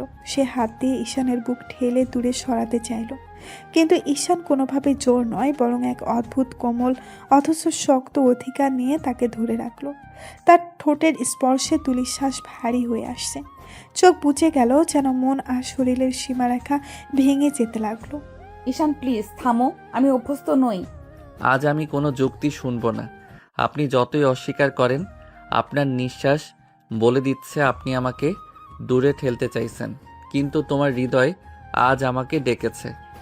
এই বলে ঈশান আবার তার ঠোঁটে নিজের ঠোঁট রাখতে লাগলো। এবার তুলি বাধা দিতে গিয়ে থেমে গেল। তার হাত ধীরে ঈশানের কাঁধ আঁকড়ে ধরল, যেন নিজেকে সামলাতে পারছে না। ঈশান চুমোর ফাঁকে ফিস ফিস করে বলল, আপনার চোখে যে ভয়, সেটা আমি একদিন মুছে দেব। আজ শুধু আমাকে অনুভব করো। তারপর ঈশান ধীরে ধীরে চুলের ফাঁকে আঙুল ঢুকিয়ে আদর করতে লাগলো। তুলির নিঃশ্বাস ভারী আর কাপা হয়ে উঠল। সে মুখ খুলে কিছু বলতে চাইলো, কিন্তু শব্দ আর বের হলো না। তার গলা কেঁপে শুধু একটা হালকা শব্দ বের হলো। ঈশান এবার আলতো করে নেমে এলো তার গলার কাছে। সেখানে রেখে গেল ছোট্ট ছোট্ট চুমোর রেখা। প্রতিটা স্পর্শে যেন তুলির শরীর কেঁপে উঠছে, অজানা সুখে ও অদ্ভুত আবেগে। ঈশান তুমি আজ অনেক বদলে গেছো। শুধু আপনাকে ছুঁয়ে বুঝেছি। আমি আপনাকে কোনো দিনও হারাতে চাই না তুলি। আপনার রাগ, আপনার অধিকার সব আমার ভালো লাগে। তুলি আর বাধা দিল না, বরং ধীরে ধীরে সে নিজে থেকেই হাত বাড়িয়ে ঈশানের পিঠ ছুঁয়ে দিল। এটা ছিল তার নীরব আত্মসমর্পণ, বা হয়তো তার ভেতরের সকল বাঁধ ভেঙে বেরিয়ে আসা সত্যিকারের আবেগ। ঈশান এবার ধীরে ধীরে তার গলা হতে বুক, কাঁধ হতে বাহুতে ছোট ছোট চুমুতে ভরিয়ে দিল। আর সে মুহূর্তে পৃথিবীর সব শব্দ যেন মিলিয়ে গেল, শুধু তাদের দুজনের শ্বাস প্রশ্বাসের শব্দ। মিলেমিশে তৈরি করলো এক অন্য জগৎ, যেখানে কোনো যুক্তি নাই, কোনো তর্ক নাই, শুধু দুটো হৃদয় ধীরে ধীরে হারিয়ে গেল একে অপরের সুখের রাজ্যে। সকালের হালকা রোদ ছাদের পাথরে পড়ছিল, বাতাসের সামান্য ঠান্ডা আর পাখির ডাক মনে করাচ্ছিল দিনটা শুরু হয়েছে। ছাদের পাশে দুটো ছায়া দাঁড়িয়ে আছে, তুলি আর রাশেদ। তুলি, তুমি এমনটা কি করে করতে পারলে? এমন একটা জিনিস কখনো আশা করা যায়নি। তুলি চোখ নামিয়ে নিয়ে ভয় ভরা অল্প লাজুক স্বরে বলল, ভাইয়া আমার কিছু করার ছিল না। ঈশান এমনভাবে কাছে এসেছিল, আমি চাইলেও ঠেকাতে পারছিলাম না। কাজটা তুমি মোটেও ঠিক করনি। সরি ভাইয়া, কিন্তু এতে মনে হয় না কোনো ক্ষতি হবে। না, হলেই ভালো, কিন্তু মনে রাখো, এটা শুধুই আমাদের মধ্যে, কেউ জানতে পারবে না। তুলির চোখে অদ্ভুত ভয় আর একটু লাস। তার শরীরে এখনও ঈশানের স্পর্শের আবেশ আছে, কিন্তু সে নিজেকে শক্ত করতে চাচ্ছে। ঠিক তখনই ছাদের দরজায় নরম ধাক্কা। ঈশান ধীরে গিয়ে এসে দাঁড়ালো, চোখ বড় করে তাকিয়ে বলল, কি ব্যাপার, তোমরা এত সকালে কি কথা বলছো? তুলি হঠাৎ চমকে উঠল, লাল হয়ে গেল। রাশেদও হালকা চমকে পেল, কিন্তু দ্রুত হাসি দিয়ে বলল, তেমন কিছু না। তুলিকে বলছিলাম তোর মতো বেয়াদবটাকে সামলাতে পারছে নাকি। ভাই, আমি বেয়াদব না। এই কথার পরে তুলি ও রাশেদ হঠাৎ চুপ হয়ে গেল, মুখে অদ্ভুত হাসি, চোখে অর্ধ সত্য লুকানো রহস্য। দুজনেই জানে ঈশানের সামনে সব সরাসরি বলা ঠিক হবে না। তুলি অল্প হাসি, কিন্তু চোখে ভয় লুকিয়ে বলে, ভাইয়া আর আমি এমন কিছু বলছিলাম না, শুধু কিছু কথা। ঠিক আছে, আমি তো ভাবছিলাম কি গুরুত্বপূর্ণ কথা বলছিলে তোমরা। চোখ মুখ কেমন সিরিয়াল দেখাচ্ছিল। কথাগুলো শুনে রাশেদ আর তুলির মধ্যে একটি অদ্ভুত টানানের মুহূর্ত তৈরি হলো। মনে হচ্ছিল এই কথোপকথন শুধু সাধারণ দিন না, বরং এক গভীর গোপন রহস্যের সূচনা। দুপুরের হালকা রোদ, বাড়ির আঙিনায় মৃদু আলো পড়ছে। বাড়ির ভেতরে সবাই নাস্তা শেষে একটু বিশ্রাম নিচ্ছে। হঠাৎ তুলি ধীরে ধীরে ঈশানের মায়ের দিকে এগিয়ে বলল, মা, আজকে আমি রান্না করি সবার জন্য। তুমি কি পারবে বৌমা এত রান্না করতে? চিন্তা করবেন না মা, আমি রান্না করব, আর আপু যদি একটু সাহায্য করে তবে আরো ভালো হবে। ঠিক তখনই তুলির বোন মেহজাবিন ঢুকে পড়ল, মুখে চোয়াল ভরা হাসি। হ্যাঁ মা, তুমি ঠিক বলছে। আজ আমরা দুজন রান্না করব, আপনি শুধু রেস্ট নিন। আচ্ছা দেখছি কেমন রান্না হয়। তুলি, আমার হাতের রান্না তো তুমি কখনো খাওনি, আজ দেখি কেমন লাগে। নিশ্চয়ই মা, চেষ্টা করব। আপনিও খেয়ে মজা পাবেন। হ্যাঁ, আমি সাহায্য করব। দেখবে সবাই ভালো বলবে। রান্নাঘরের ধোঁয়া আর ঘ্রাণ ভরা করে উঠল। তুলি চুল বাঁধছে, পাখির মতো মৃদু হাসি আর মেহেজাবিন পাশে ছোট ছোট সাহায্যের আঙুল তুলে দিচ্ছে। ঈশানের মা তাদের দিকে তাকিয়ে সন্তুষ্টির সঙ্গে মাথা নাড়লেন। হ্যাঁ, আজ আমি সবাইকে দেখাবো আমি শুধু বৌমা নই, আমি এই বাড়ির অংশ। আর ঈশান, তুমি যতই লুকাও না কেন, আজ তোমার চোখে আমি কৃতিত্ব দেখবে। দুপুরের সূর্য ধীরে ধীরে আঙিনায় নরম আলো ফেলে রান্নাঘর থেকে ভাপ ছড়িয়ে আসছে। সবাই টেবিলে বসে খাবার শুরু করলো। প্রথমে কামড়ে নিল ঈশানের মা, চোখ বড় করে তাকালেন। এই বৌমা, রান্নাটা একদম চমৎকার। তুমি কি এত সুস্বাদু করতে পারলে? ধন্যবাদ মা, আশা করি আপনাদের পছন্দ হয়েছে।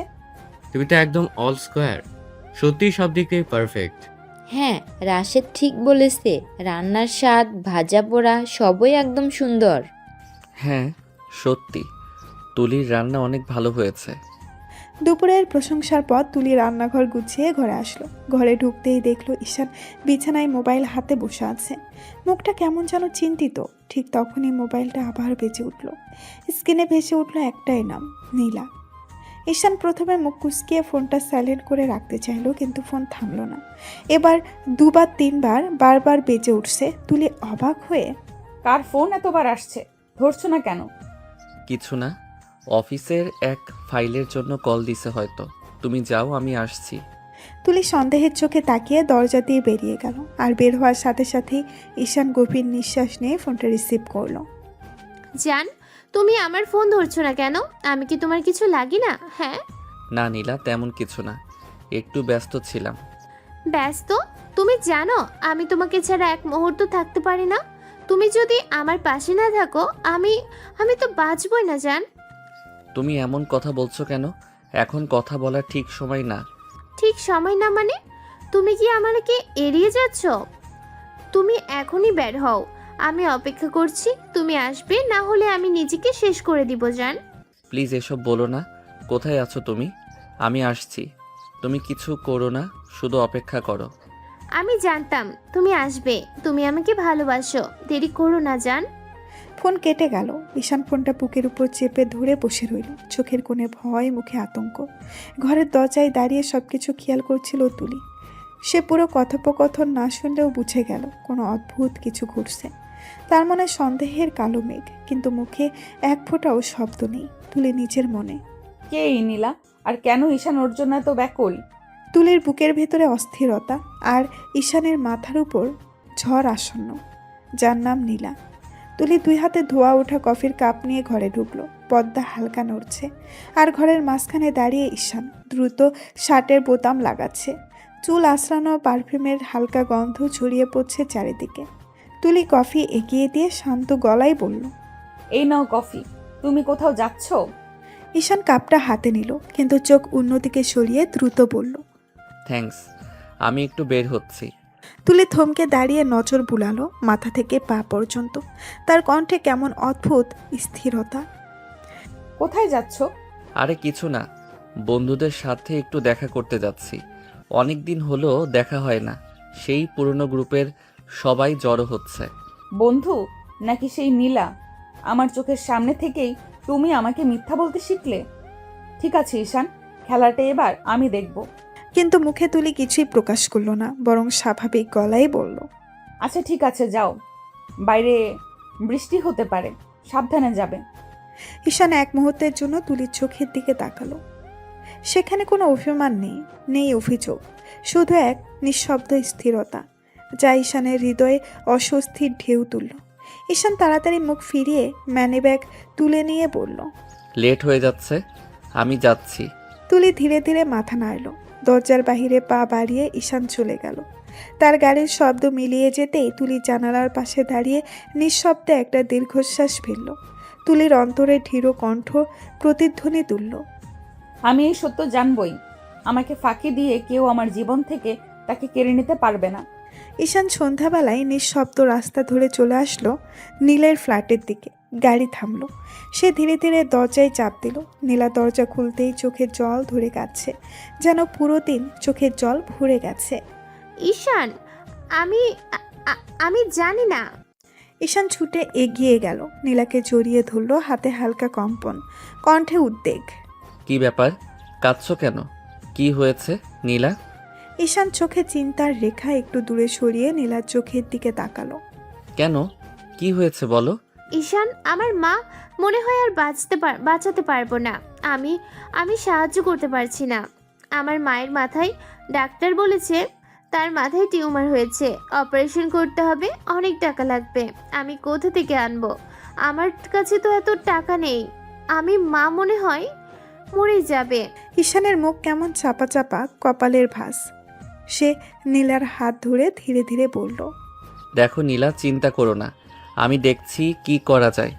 তুমি নিজের ভয়াবহ দুশ্চিন্তা করো না। কিন্তু তুমি এত টাকা কোথা থেকে আনবে? তোমার চিন্তার দরকার নেই, আমি ম্যানেজ করব, সব ঠিক হয়ে যাবে। নীলার ঠোঁটের কোণে একটা অদ্ভুত হাসি ফুটল, মৃদু রহস্যময়, কিন্তু ঈশান সেটা বুঝতে পারল না। তার চোখে শুধু চিন্তা আর উদ্দীপনা। মনে মনে ভাবছে, যেভাবেই হোক নীলাকে সাহায্য করব, মা বাঁচবে। রাতে বাড়ি ফিরতেই ঈশান দেখল ব্যালকনিতে দাঁড়িয়ে আছে তুলি। হালকা বাতাসে তুলির চুল উড়ছে, তার চোখে গভীর নীরবতা, ঠোঁটে স্থির রাগের রেখা। ঈশান নিঃশব্দে এগিয়ে গেল, পেছন থেকে তুলিকে জড়িয়ে ধরল। তার মুখ আস্তে আস্তে তুলির চুলে ডুবে গেল, হালকা চুমু দিয়ে বলল, তুলি, আমি এসেছি তোমার কাছে। তুমি যখন নীলাকে এতই ভালোবাসো তখন আমার কাছে এলে কেন ঈশান? ঈশান চমকে গেল, চুমু থেমে গেল, গলা আটকে এলো। কি, তুমি কি বলছো? ভুল বলছি না, তুমি তো নীলার কাছে গিয়েছিলে তাই না? অথচ আমাকে বললে বন্ধুর সাথে দেখা করতে যাচ্ছ। এত বড় মিথ্যা বললে কেন? শোনো তো ব্যাপারটা। না ঈশান, আমি তোমার কথা শুনতে চাই না। তুমি চাইলে আমাকে সোজা বলতে পারতে, মিথ্যা বললে কেন? তুলি রুমে ঢুকতে যাবে ঠিক তখনই ঈশান তার হাত ধরে টেনে নিল নিজের কাছে। ঈশানের কণ্ঠ কাঁপা, তবু ধীর। ঠিক আছে, আমি মানছি আমি ভুল করেছি, আমি তোমাকে সব বলবো, কিন্তু তুমি রাগ করো না। আমি ধীরে ধীরে নিজেকে নীলার থেকে সরিয়ে নেব। প্লিজ তুলি, আমাকে সুযোগ দাও। নীলার মতো একটা স্বার্থপর খারাপ লোভী মেয়ের জন্য তুমি আমাকে ছলনা করো? তোমার কি একটুও বোধ নেই ঈশান? তুমি কি চোখে দেখতে পাও না? খবরদার, নীলাকে খারাপ মেয়ে বলবে না, ও অনেক ভালো মেয়ে, ও আমাকে মন থেকে ভালোবাসে। তুমি যা বলছো সব ভুল। নীলা তোমাকে ভালোবাসে না ঈশান, ও শুধু তোমাকে ব্যবহার করছে। তুমি যেদিন ওকে টাকা দিতে পারবে না সেদিন দেখবে ও তোমার ফোনও ধরবে না। তুমি আজও বোঝো না, কিন্তু বুঝবে খুব তাড়াতাড়ি। তুমি ওর বিরুদ্ধে একটাও কথা বলবে না তুলি, ওর উপর আমার বিশ্বাস আছে। ঠিক আছে, বিশ্বাস রেখো, কিন্তু যে বিশ্বাসের মূল্য ছলনা আছে, তা ভেঙে পড়তে সময় লাগে না। যখন ভেঙে যাবে তখন পাশে আমি থাকবো না। ঈশান হতভাগ, দুজনের চোখে চোখ রেখে কিছু মুহূর্ত থেমে থাকে নিঃশব্দে। বাতাসে কম্পন, চোখে আগুন, হৃদয়ে ঝড়ের পূর্বাভাস। রাত বেশ গভীর, চারপাশে নিস্তব্ধ। ঘরে ঈশান গভীর ঘুমে ডুবে আছে। তুলি ধীরে ধীরে উঠে দাঁড়ালো, আলতো পায়ে হাঁটতে হাঁটতে ঘরের দরজা খুলে বাহিরে বেরিয়ে এলো। মৃদু বাতাস বইছে ছাদের উপরে, আকাশে কেবল চাঁদের ফ্যাকাশে আলো। তুলির সিঁড়ি বেয়ে ছাদে উঠতেই দেখলো ওখানে আগেই দাঁড়িয়ে আছে রাশেদ, ঈশানের বড় ভাই। তার চোখে অদ্ভুত গভীরতা, কপালে চিন্তার ভাস। তুলির সামনে যেতেই রাশেদ ফিসফিসিয়ে বলল, কাজ কতদূর হলো তুলি? শেষের দিক ভাইয়া, খুব বেশি সময় লাগবে না, সবকিছু প্রায় তৈরি। ঈশান তো কোনো বিপদে পড়বে না তো? তুমি নিশ্চিত তো সবকিছু ঠিক আছে? এই কথায় তুলির চোখে এক ঝিলিক জ্বলে উঠল। তার কণ্ঠ শান্ত অথচ ধীর বিশ্বাস। আপনি নিশ্চিত থাকুন ভাইয়া, আমি ঈশানের কোনো বিপদ হতে দেব না। আমি তো আপনাকে কথা দিয়েছি, ঈশান ভালো থাকবে, সুস্থ থাকবে, তার কোনো ক্ষতি আমি হতে দেব না, যত বড়ই ঝড় আসুক না কেন। রাশেদ কিছুক্ষণ নীরব রইল। চাঁদের আলো পড়ছে দুজনের মুখে, একদিকে দায়িত্ব, অন্যদিকে লুকানো সত্যের ভার। কিছু দূরে রাতের অন্ধকারে ভেসে এলো কুকুরের ডাক, যেন সেই অদৃশ্য রহস্যকে আরো গভীর করে তুলল। তুলি, আমি জানি তোমার উপর ভরসা করা যায়। তুমি ঈশানের যাই করো না কেন তার শেষটা যেন ভালো হয়। ও যেন সত্য জানতে পেরে ধ্বংস না হয়ে যায়। সত্য সামনে আসবেই ভাইয়া, তবে সেই সত্যের ধাক্কা যেন ও সহ্য করতে পারে, সেই প্রস্তুতি ওকেও নিতে হবে। আমি শুধু ওকে ধ্বংস থেকে বাঁচিয়ে রাখার লড়াইটা করছি। আল্লাহ ভরসা। রাত যতই গভীর হোক, ভোর হবেই, কিন্তু এই ভোরে আলো নামার আগে অন্ধকার সবচেয়ে বেশি ছড়িয়ে পড়ে। এই বলে তুলি ধীরে সিঁড়ি ধরে নিচে নেমে গেল। রাশেদ সেই অন্ধকার ছাদে দাঁড়িয়ে রইল, চোখে উদ্বেগ, মনে এক অদ্ভুত যুদ্ধের পূর্বাভাস। তুলি ছাদ থেকে নিচে নামছিল ভারী পায়ে। রাতের নিস্তব্ধতা যেন তার পোশাকের আঁচলে জড়িয়ে আছে। দরজাটা আস্তে করে খুলে ঘরে ঢুকতেই সে চমকে উঠল। ঈশান জেগে বিছানায় বসে আছে, চোখে গাঢ় প্রশ্ন আর মুখে কঠোরতা। ঈশান ঠান্ডা গলায় বলল, এত রাতে কোথায় গিয়েছিলে তুমি? আমি সেসব তোমাকে বলতে বাধ্য নই। অবশ্যই বাধ্য, কারণ তুমি আমার স্ত্রী। তুলি হঠাৎ হেসে ফেলল। সেই হাসি ছিল বেদনার, বিদ্রূপের আর গভীরে লুকানো রহস্যের। স্ত্রী? তুমি আমাকে স্ত্রী মানো? যার চোখে প্রেমিকা বড়, যার চোখে অন্য কারো জায়গা এত গুরুত্বপূর্ণ, তার মুখে স্ত্রী শব্দ মানায় না ঈশান। একদম কথা ঘোরাবে না। আমি জিজ্ঞেস করেছি কোথায় গিয়েছিলে, তুমি বলো। আমি প্রয়োজন বোধ করছি না তোমাকে জানাতে। আমার যা করা দরকার আমি করব। এই বলে সে বিছানার অন্য পাশে যেতেই ঝড়ের মতো উঠে এলো ঈশান। একটা টান তাকে নিজের বুকে টেনে এনে ঠোঁটে ঠোঁট ডুবিয়ে দিল। চুমো নয়, আবেগ নয়, এটা ছিল দাবি, অভিমান আর ক্রোধে মিশে থাকা এক অগ্নিঝরা স্পর্শ। সে কামড়ে কামড়ে কিস করতে থাকলো। তুলি ধাক্কা মেরে তাকে সরিয়ে দিল। তার বুক ওঠানামা করছে, কণ্ঠে করা রাগ। তোমার এসব জানার দরকার নেই। তুমি তোমার মতো থাকো, আমি আমার মতো। আমার সাথে একদম জোর জবরদস্তি করবে না। এই বলে সে বিছানার অন্য প্রান্তে গিয়ে শুয়ে পড়ল। ঈশানের রাগ তখন চরমে। সে আবার এগিয়ে এসে তুলির শরীর টেনে নিজের পাশে আনলো, পেছন থেকে শক্ত করে জড়িয়ে ধরল। তুলির নিঃশ্বাস কেঁপে উঠল, কিন্তু সে নির্লিপ্ত সুরে বলল, ছাড়ো আমাকে। না, ছাড়বো না, কারণ যতবার তুমি দূরে সরে যাও আমি ততবার বুঝি তুমি আমার কতটা কাছের। তুমি যেখানেই যাও না কেন, আমার বুকের ভেতর থেকে বের হওয়ার জায়গা তুমি কখনোই পাবে না। তুলির চোখ বন্ধ করে নিল। আবেগের ঢেউ তার ভেতরে উঠছে, কিন্তু সে কঠিনভাবে তা গিলে ফেলল। ঈশান, এসব আবেগ দেখানোর অভিনয় আমার সামনে করো না। তুমি যা বলছো তা শুধু কথায়, কাজে নয়। ঈশান তার চুল সরিয়ে গলা ছুঁয়ে দিল, কণ্ঠ এবার নরম কাপা। যদি আমার কথা অভিনয় হতো তাহলে এখনো তোমাকে জড়িয়ে রাখতাম না। আমি রাগ করি কারণ তুমি আমার, আমি চিৎকার করি কারণ তোমাকে হারানোর ভয় পাই। তুলির বুক ধরপড় করে উঠল। সে কিছু বলার আগে ঈশান আবার মাথা তার কাঁধে রাখল। তুমি কোথায় গিয়েছিলে আমি জানতে চাই, শুধু সন্দেহের জন্য নয়। তোমার দায়িত্ব আমার, তুমি ঠিক আছো কিনা জানার অধিকার আমার আছে। তুলির চোখে হালকা জল চিকচিক করে উঠল। সে সেটা গোপন রাখতেই মুখ ফিরিয়ে নিল। তার ঠোঁট কাঁপতে কাঁপতে বলল, আমি ভালো আছি, তুমি ছেড়ে দাও আমাকে। না, আমি ছেড়ে দিতে পারবো না, কারণ তুমি যত দূরে যাবে আমি তত গভীরভাবে তোমাকে টেনে নেব। আমার রাগ, আমার প্রেম, আমার অধিকার সব তোমাকে ঘিরেই। তুলি বিছানার একপাশে মুখ ফিরিয়ে শুয়েছিল। ঈশান ধীরে ধীরে তার কাছে এগিয়ে এসে পাশে বসলো। ঈশানের গলা ভারী কণ্ঠ। তুমি কি আমাকে একটু বুঝতে চাও না তুলি? বুঝতে চাইলে মানুষ মিথ্যা বলে না। আমার প্রাপ্য সম্মানের জায়গাটায় তুমি অন্য কাউকে জায়গা দিয়ে দিলে। ঈশান গভীর শ্বাস ফেলল, আস্তে করে হাত বাড়িয়ে তুলি চুল সরিয়ে দিল। তুমি যতই রাগ করো না কেন, আমি আজ তোমাকে বুঝিয়েই ছাড়বো তুমি আমার কি। তুলির বুকের ভেতর হালকা কেঁপে উঠল, তবুও সে নিজেকে শক্ত করে রাখলো। অনুগ্রহ করে দূরে থাকো। তোমার স্পর্শে আমি দুর্বল হয়ে পড়তে চাই না। তুমি দুর্বল হচ্ছ বলেই তো বুঝি এই হৃদয়টা শুধু আমার জন্যই ধুকপুক করে। তুলির গাল লাল হয়ে উঠল।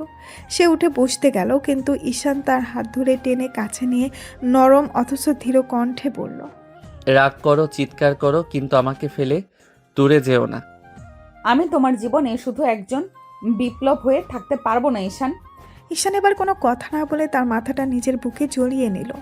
আমি বদলাচ্ছি তুলি, শুধু তোমার জন্য আমাকে আরেকটু সময় দাও। তুলির চোখ বন্ধ হয়ে গেল। তার অভিমান গলে যায়নি, তবু সেই বুকের আরামটা যেন আবার তাকে নিরাপত্তা দিতে লাগলো। বেশ কিছুক্ষণ নীরবতা ভর করেছিল ঘরে। জানালার পাশে দাঁড়িয়ে থাকা চাঁদের আলো এসে পড়ছে বিছানায়। তুলির মুখে সেই আলো এক অদ্ভুত কোমলতা ফুটে উঠেছে। ঈশান ধীরে ধীরে তার পাশে এসে বসলো। তার চোখে আর রাগ নেই, শুধু গভীর অনুনয়। ঈশান আস্তে বলল, তুমি যে রাগ করেছিলে সেটা আমার কষ্টের কারণ, কিন্তু তুমি যখন নরম হলে বুঝলাম তোমার হৃদয়টা এখনো আমারই জন্য ধুকপুক করছে। তুলির বুক ধক করে উঠল।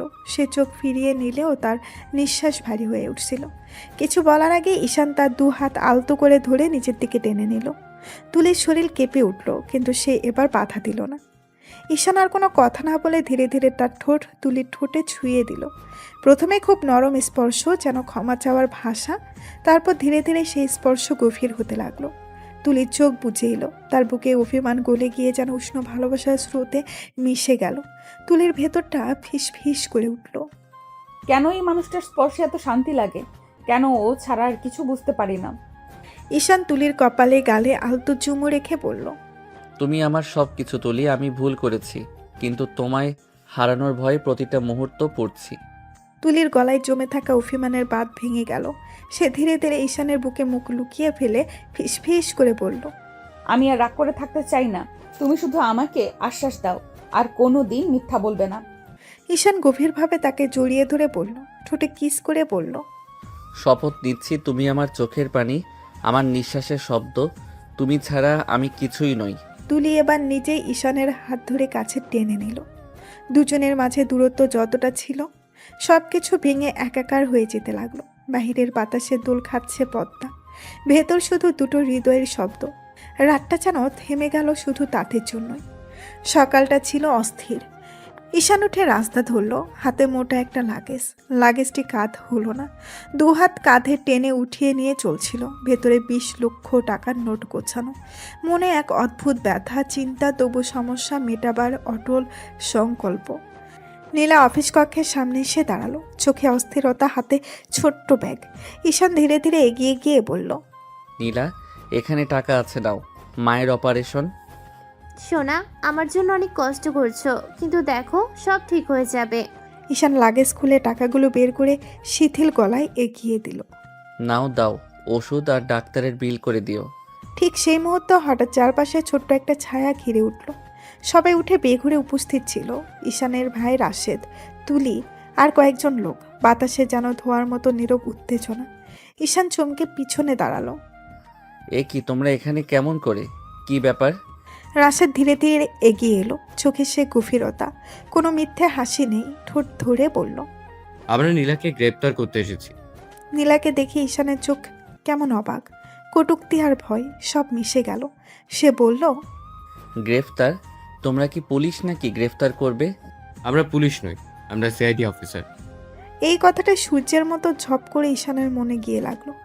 মনটা কাঁপলো। কিছু একটা ঠিকঠাক নয় কি? মনে মনে ভাবতে লাগলো। নীলার দিকে তাকিয়ে তার বিশ্বাস টুকরো টুকরো করে ছিটকে যাচ্ছে। রাশেদ গোচামিল করে বলল, নীলা এক সুচিহ্নিত চোরা কারবারি। সে স্মাগলিং করে, বিদেশিদের অজান্তে চোরা কারবারে লিপ্ত, সাধারণ ছেলেদের ফাঁদে ফেলেছে, তাদের টাকা হাতিয়ে নিচ্ছে। তুমিও তার এক শিকার। আজ যে টাকা তোমার হাত থেকে নিল সেটা গুমরা করে নিয়েছে, তার রেকর্ড আমাদের কাছে আছে। নীলা প্রথমে তালগোল করে চুপ করে রইল। চোখে কিছু লজ্জা, কিছু রাগ, কিছু ধোয়া, সব মিলে উঠল, সব মিশে উঠল। ঈশান তার দিকে তাকিয়ে বলল, তুমি আমার সঙ্গে এমন করছো? নীলা পেছনে হাঁটতে চাইল, কিন্তু তুলি ঠেলে এগিয়ে এসে তাকে ধরে ফেলল।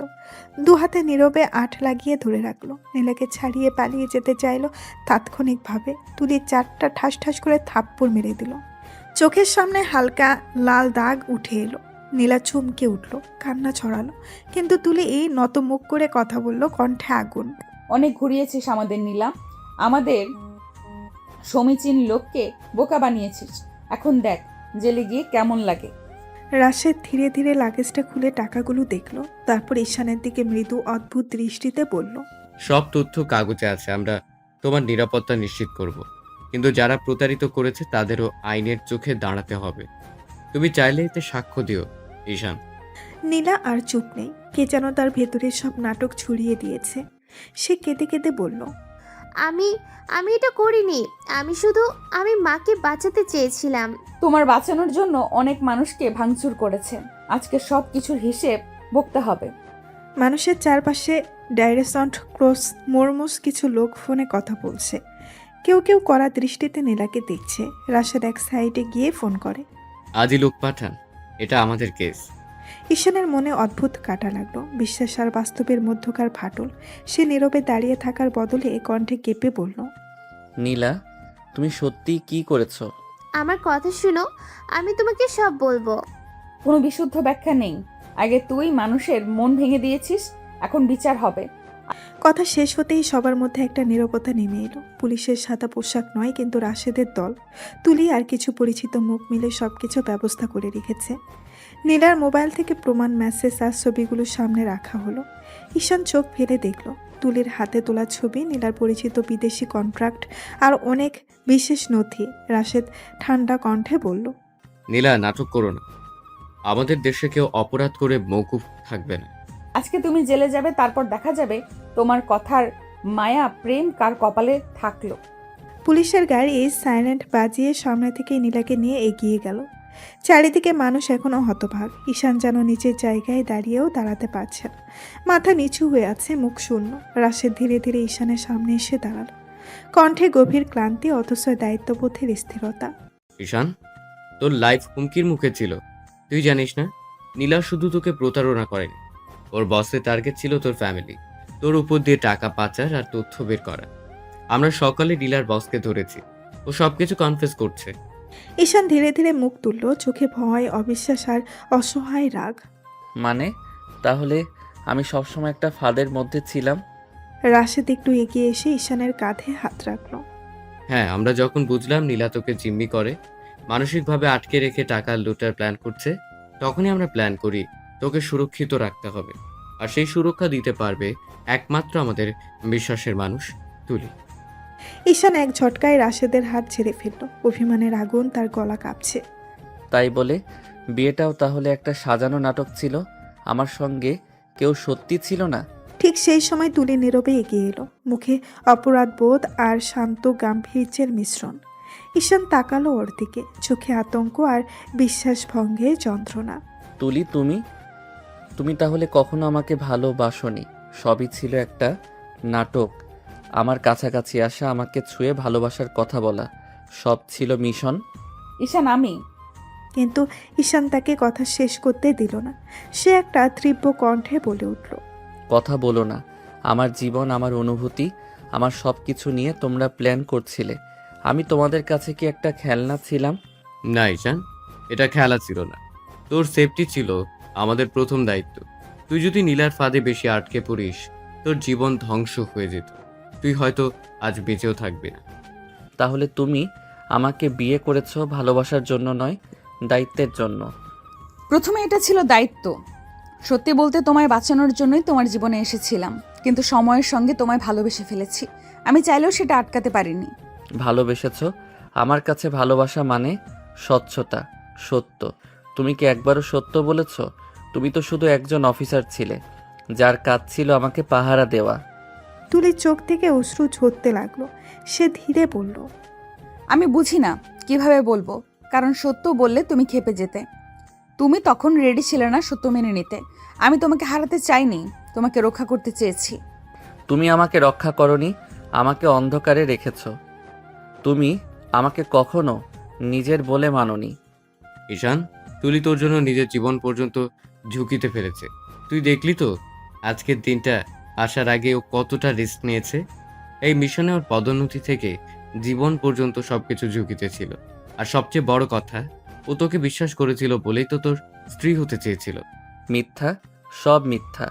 আমার কাছে আজ যা দাঁড়িয়ে আছে তা একটা সাজানো নাটকের স্টেজ। যদি তুমি বিশ্বাস না করো, তাহলে আজ আমি তোমাকে একটা সুযোগ দিচ্ছি। আমাকে যেটা তুমি মনে করো সেটা বলো। আমি কোনো উত্তর দেব না, শুধু শুনবো। তুমি আমাকে ভরসা করতে দিতে পারতে। আমি যদি সত্যি জানতাম, আমি খুশি মনে সাইডে দাঁড়াতাম। কিন্তু তুমি আমার বিশ্বাস ভেঙেছো। আমার কাছে তুমি আর স্ত্রী নও, তুমি কেবল একজন অফিসার, যিনি মিশনের জন্য আমাকে ব্যবহার করেছেন। তুলি ভেঙে পড়ল, চোখের জল আটকাতে পারল না। সে নিচু মাথায় শুধু একটাই কথা বলল। আমি তোমার পাশে ছিলাম দায়িত্বে, কিন্তু হৃদয়ে ছিলাম ভালোবাসায়। যেদিন তুমি চাইবে না আমি তোমার পাশে থাকি, আমি সেদিন চলে যাব। কিন্তু আমি জানি আজ আমি তোমাকে বাঁচিয়েছি, আর এটা করতে পেরে আমি গর্বিত। কাজ শেষ, কিন্তু সম্পর্কের যুদ্ধ এখন শুরু হলো। ঈশান স্থির চোখে তাকিয়ে রইল তুলির দিকে। আজ তার চোখে শুধুই প্রশ্ন, ভালোবাসা সত্যি ছিল নাকি সবই ছিল একটি পরিকল্পিত ছলনা। তুলিরা অনেক আগেই বাড়িতে চলে এসেছে। রাতে বাড়ির দরজা আস্তে ঠেলে ভেতরে ঢুকলো ঈশান। সারা পথ জুড়ে তার মুখে ছিল নীরব শান্তির মুখোশ, কিন্তু চোখের গভীরে যেন ঝড় বইছে। তুলি দৌড়ে এসে দরজার কাছে দাঁড়ালো, মুখে হাসি, চোখে ভয় আর অস্থিরতা। এসেছো, একটু বসো, আমি পানি এনে দিচ্ছি। কোনো উত্তর না দিয়ে ঈশান পাশ কাটিয়ে ভেতরের রুমে চলে গেল। তার মুখের অভিব্যক্তি এতটাই ঠান্ডা যে তুলির বুকের ভেতর ধক করে উঠল। তুলি আস্তে আস্তে এগিয়ে গিয়ে বলল, তোমার সাথে আমার একটু কথা ছিল। ঈশান যেন শুনতেই পেল না। হাতের ঘড়ি খুলে টেবিলে রাখলো, তারপর শার্টটা আলমারিতে রেখে চুপচাপ বসে পড়ল চেয়ারে। তুলির বুকের ভেতর জমে থাকা কথাগুলো যেন গলায় আটকে গেল। আমি জানি তুমি রাগ করেছো, কিন্তু প্লিজ আমার কথা একটু শোনো। কথা? কোন কথা তুলি? নাটকের ডায়লগ নাকি অসত্য আশ্বাস? আজ আর অভিনয় করবে না প্লিজ, আমি ক্লান্ত। তুলির চোখ মুহূর্তেই ভিজে গেল, তবু সে এগিয়ে এলো, ধীরে ঈশানের সামনে হাঁটু গেড়ে বসলো। অভিনয় ছিল না ঈশান, তোমাকে বাঁচানোর দায়িত্ব ছিল আমার, কিন্তু তার মানে এই না আমি। প্লিজ, এখন এসব ভালোবাসা প্রেমের ডায়লগ বলে আমাকে ছোট করতে আসো না। তুমি আমাকে কখনোই চাওনি তুলি। আমি ছিলাম শুধু একটি কেস, একটি মিশন, তাই তো? যদি বলি মিশনের মাঝেই তুমি আমার মিশন হয়ে গেলে, যদি বলি তোমাকে হারানোর ভয় আমাকে প্রতিদিন ঘুমাতে দিত না। ঈশান কঠিন মুখে হাত ছুঁয়ে ফেলল। তার চোখে জল চিকচিক করছে, কিন্তু সে সেই জল নিঃশব্দে লুকিয়ে রাখলো। এত সুন্দর সুন্দর মিথ্যা তুমি বলো কিভাবে? অভিনয়ের জন্যই কি তুমি আমার চোখের দিকে তাকিয়ে বলেছিলে আমি তোমার বউ? আমি এখনো বলছি আমি তোমার বউ, শুধু আইনের নয়, হৃদয়েও। আইনের বউ? হৃদয়ের নয় তুলি, কারণ তোমার হৃদয় তো ছিল পুলিশের কাছে। তোমার ডিউটি শেষ, এবার তুমি ফ্রি। আমি আর তোমার কোনো দরকার নেই, চলে যাও।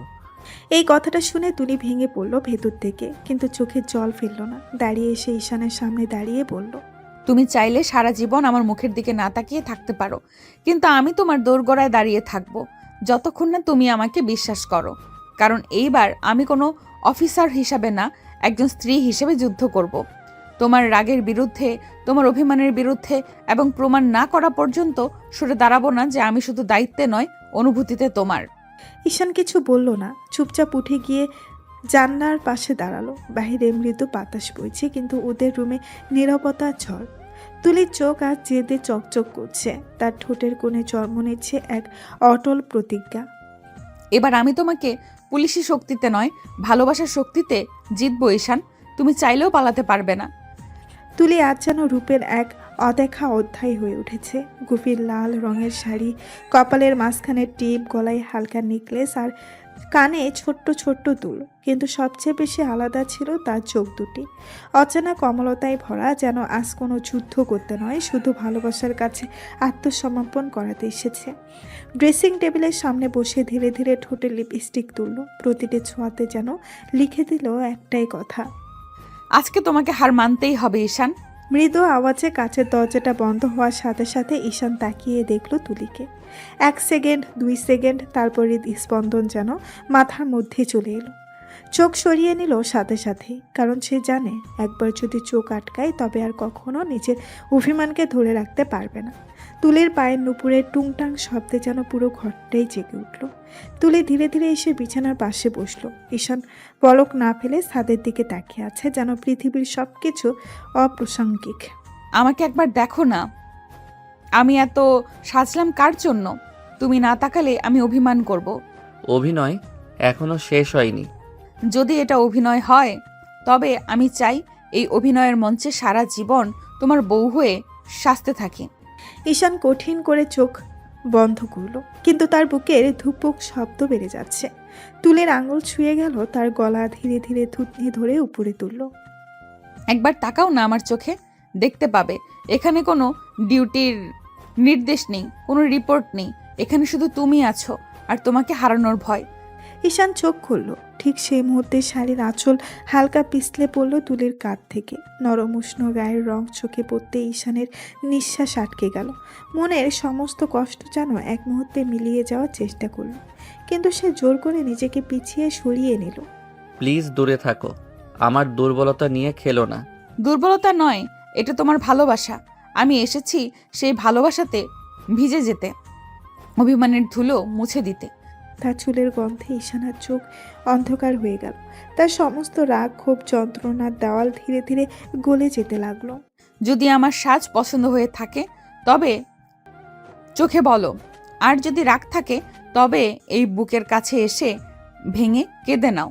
আমি আছি শুধুই তোমার জন্য। ঈশানা সহ্য করতে না পেরে হঠাৎ উঠে দাঁড়ালো, জানালার দিকে এগিয়ে গেল। কাচের ওপাশে রাতের অন্ধকার, কিন্তু ভেতরে চলছে এক দহন। আমি তোমাকে বিশ্বাস করতে চাই তুলি, কিন্তু আমার ভয় হয় যদি সব মিথ্যা হয়। তুলি পেছন থেকে এসে তার পিঠে হাত রাখলো, তারপর সেই হাত বুকে এনে রাখলো। এটা যদি মিথ্যা হয় তবে তোমার বুকে ধুকপুক করার হৃদয়ও মিথ্যা। তুমি কি বিশ্বাস করো তোমার নিজের হৃদয়কে? ঈশান কিছু বলতে পারল না। তার শরীর স্থির, কিন্তু মনের ভেতর চলতে থাকা ঝড় আজ ধীরে ধীরে শান্ত হতে শুরু করেছে। তুলি ধীরে ধীরে ঈশানের কাছে এগিয়ে এসে তার মুখে দুই পাশ ধরে রাখলো। চোখে ছিল গভীর অনুরাগ আর শান্ত এক মমতার স্রোত, যেন সেই স্পর্শে ঈশানের বুকের গভীরে জমে থাকা রাগ, কষ্ট সব আস্তে আস্তে গলে যাচ্ছে। তুলি কিছু না বলে সরাসরি তার ঠোঁটে ঠোঁট ডুবিয়ে দিল। কাঁপতে থাকা দুজন নিঃশ্বাস মিশে গেল একই স্রোতে। ঈশান প্রথমে নিজেকে সামলে রাখতে চাইল, কিন্তু তুলির ঠোঁটের সেই স্পর্শে তার সমস্ত প্রতিরোধ ভেঙে গেল মুহূর্তেই। তুলি দু হাত দিয়ে ঈশানের ঘাড় জড়িয়ে নিয়ে আরও কাছে টেনে নিল। ঈশান অনুভব করলো তার ভেতরে যেন তুফান উঠছে, হৃদস্পন্দন দ্রুত হচ্ছে। হঠাৎ ঈশান এক ঝটকায় তুলিকে কোলে তুলে নিল। তুলি অবাক হয়ে তার চোখের দিকে তাকালো। ঈশান কোনো কথা বলল না, সোজা তাকে বিছানায় শুয়ে দিয়ে আবার ঠোঁট ডুবিয়ে দিল। কিস করতে লাগলো গভীরভাবে, যেন এতদিনের সমস্ত অভিমানকে চুমের ভেতরেই গলিয়ে দিচ্ছে। তুলির আঙুলগুলো ঈশানের চুলে জড়িয়ে গেল। সেই মমতা আর ভালোবাসার স্রোতে সে নিজেকে আর আটকে রাখতে পারল না। কিছুক্ষণ পর ঈশান ঠোঁট ছেড়ে তুলির দিকে তাকিয়ে ফিস ফিস করে বলল, আমি যতই চেষ্টা করি না কেন তুলি, তোমার উপর রাগ করে থাকতে পারি না। আমি তোমাকে অনেক ভালোবেসে ফেলেছি, প্লিজ আমাকে আর কষ্ট দিও না, আমি আর পারছি না। তুলির চোখ ভিজে উঠল ভালোবাসায়। সে ঈশানের বুকের কাছে মুখ লুকিয়ে ফিস ফিস করে বলল, আমিও তোমাকে অনেক ভালোবেসে ফেলেছি সোনা, আমার সব কিছু তুমি। আমি কখনো তোমাকে কষ্ট দিতে চাইনি। তাহলে কথা দাও, আমাকে আর কখনো দূরে সরিয়ে দেবে না। তোমাকে ছাড়া আমার শ্বাসও নিতে কষ্ট হয়। তুলি তার ঠোঁটে আবার নরমভাবে কিস করলো, চোখ বন্ধ করে বলল, আমি তোমার সাথেই আছি, সারা জীবন তোমার হব। আজ থেকে আমার জীবনের প্রতিটি নিঃশ্বাস শুধু তোমাকে নিয়েই। তারপর দুজনের মাঝখানে সব দেওয়াল, সব অভিমান মিলিয়ে গেল।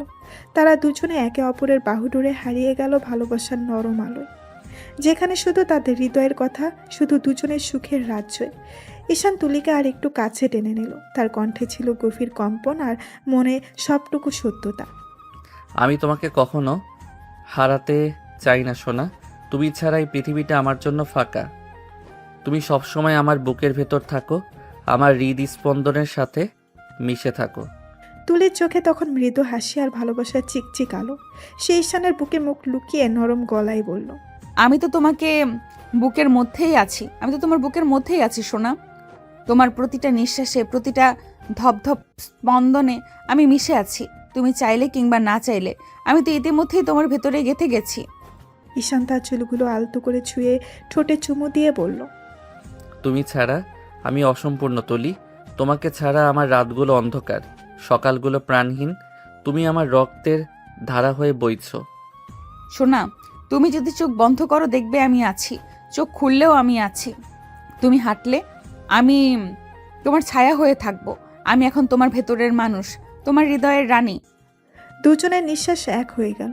ঈশান তুলির কপালে চুমু রেখে বলল, চলো আজ থেকে আমরা আর কোনো দূরত্ব না রাখি। তুমি আমার, শুধু আমার। আমি তো জন্ম থেকেই শুধু তোমার হবার জন্যই এসেছি সোনা। এরপর তাদের চারপাশে সব কিছু মিলিয়ে গেল ভালোবাসার গভীর আলোর ভেতর, যেখানে শুধু তাদের দুজনার অস্তিত্ব। সারা ঘর জুড়ে শুধু তাদের নিঃশ্বাসের শব্দ বাড়ি খেতে লাগলো। একজন আরেকজনের শরীরের সাথে শরীর মিশিয়ে ঠোঁটের সাথে ঠোঁট ডুবিয়ে রাখলো। তো দর্শক, আজকে এখানেই বিদায় নিচ্ছি। লাইক, কমেন্ট ও সাবস্ক্রাইব করে আমাদের পাশেই থাকবেন। আর সবশেষে পরবর্তী গল্প দেখার জন্য আহ্বান জানিয়ে আজকে এখানেই শেষ করছি। সেই পর্যন্ত ভালো থাকবেন, সুস্থ থাকবেন। আল্লাহ হাফেজ।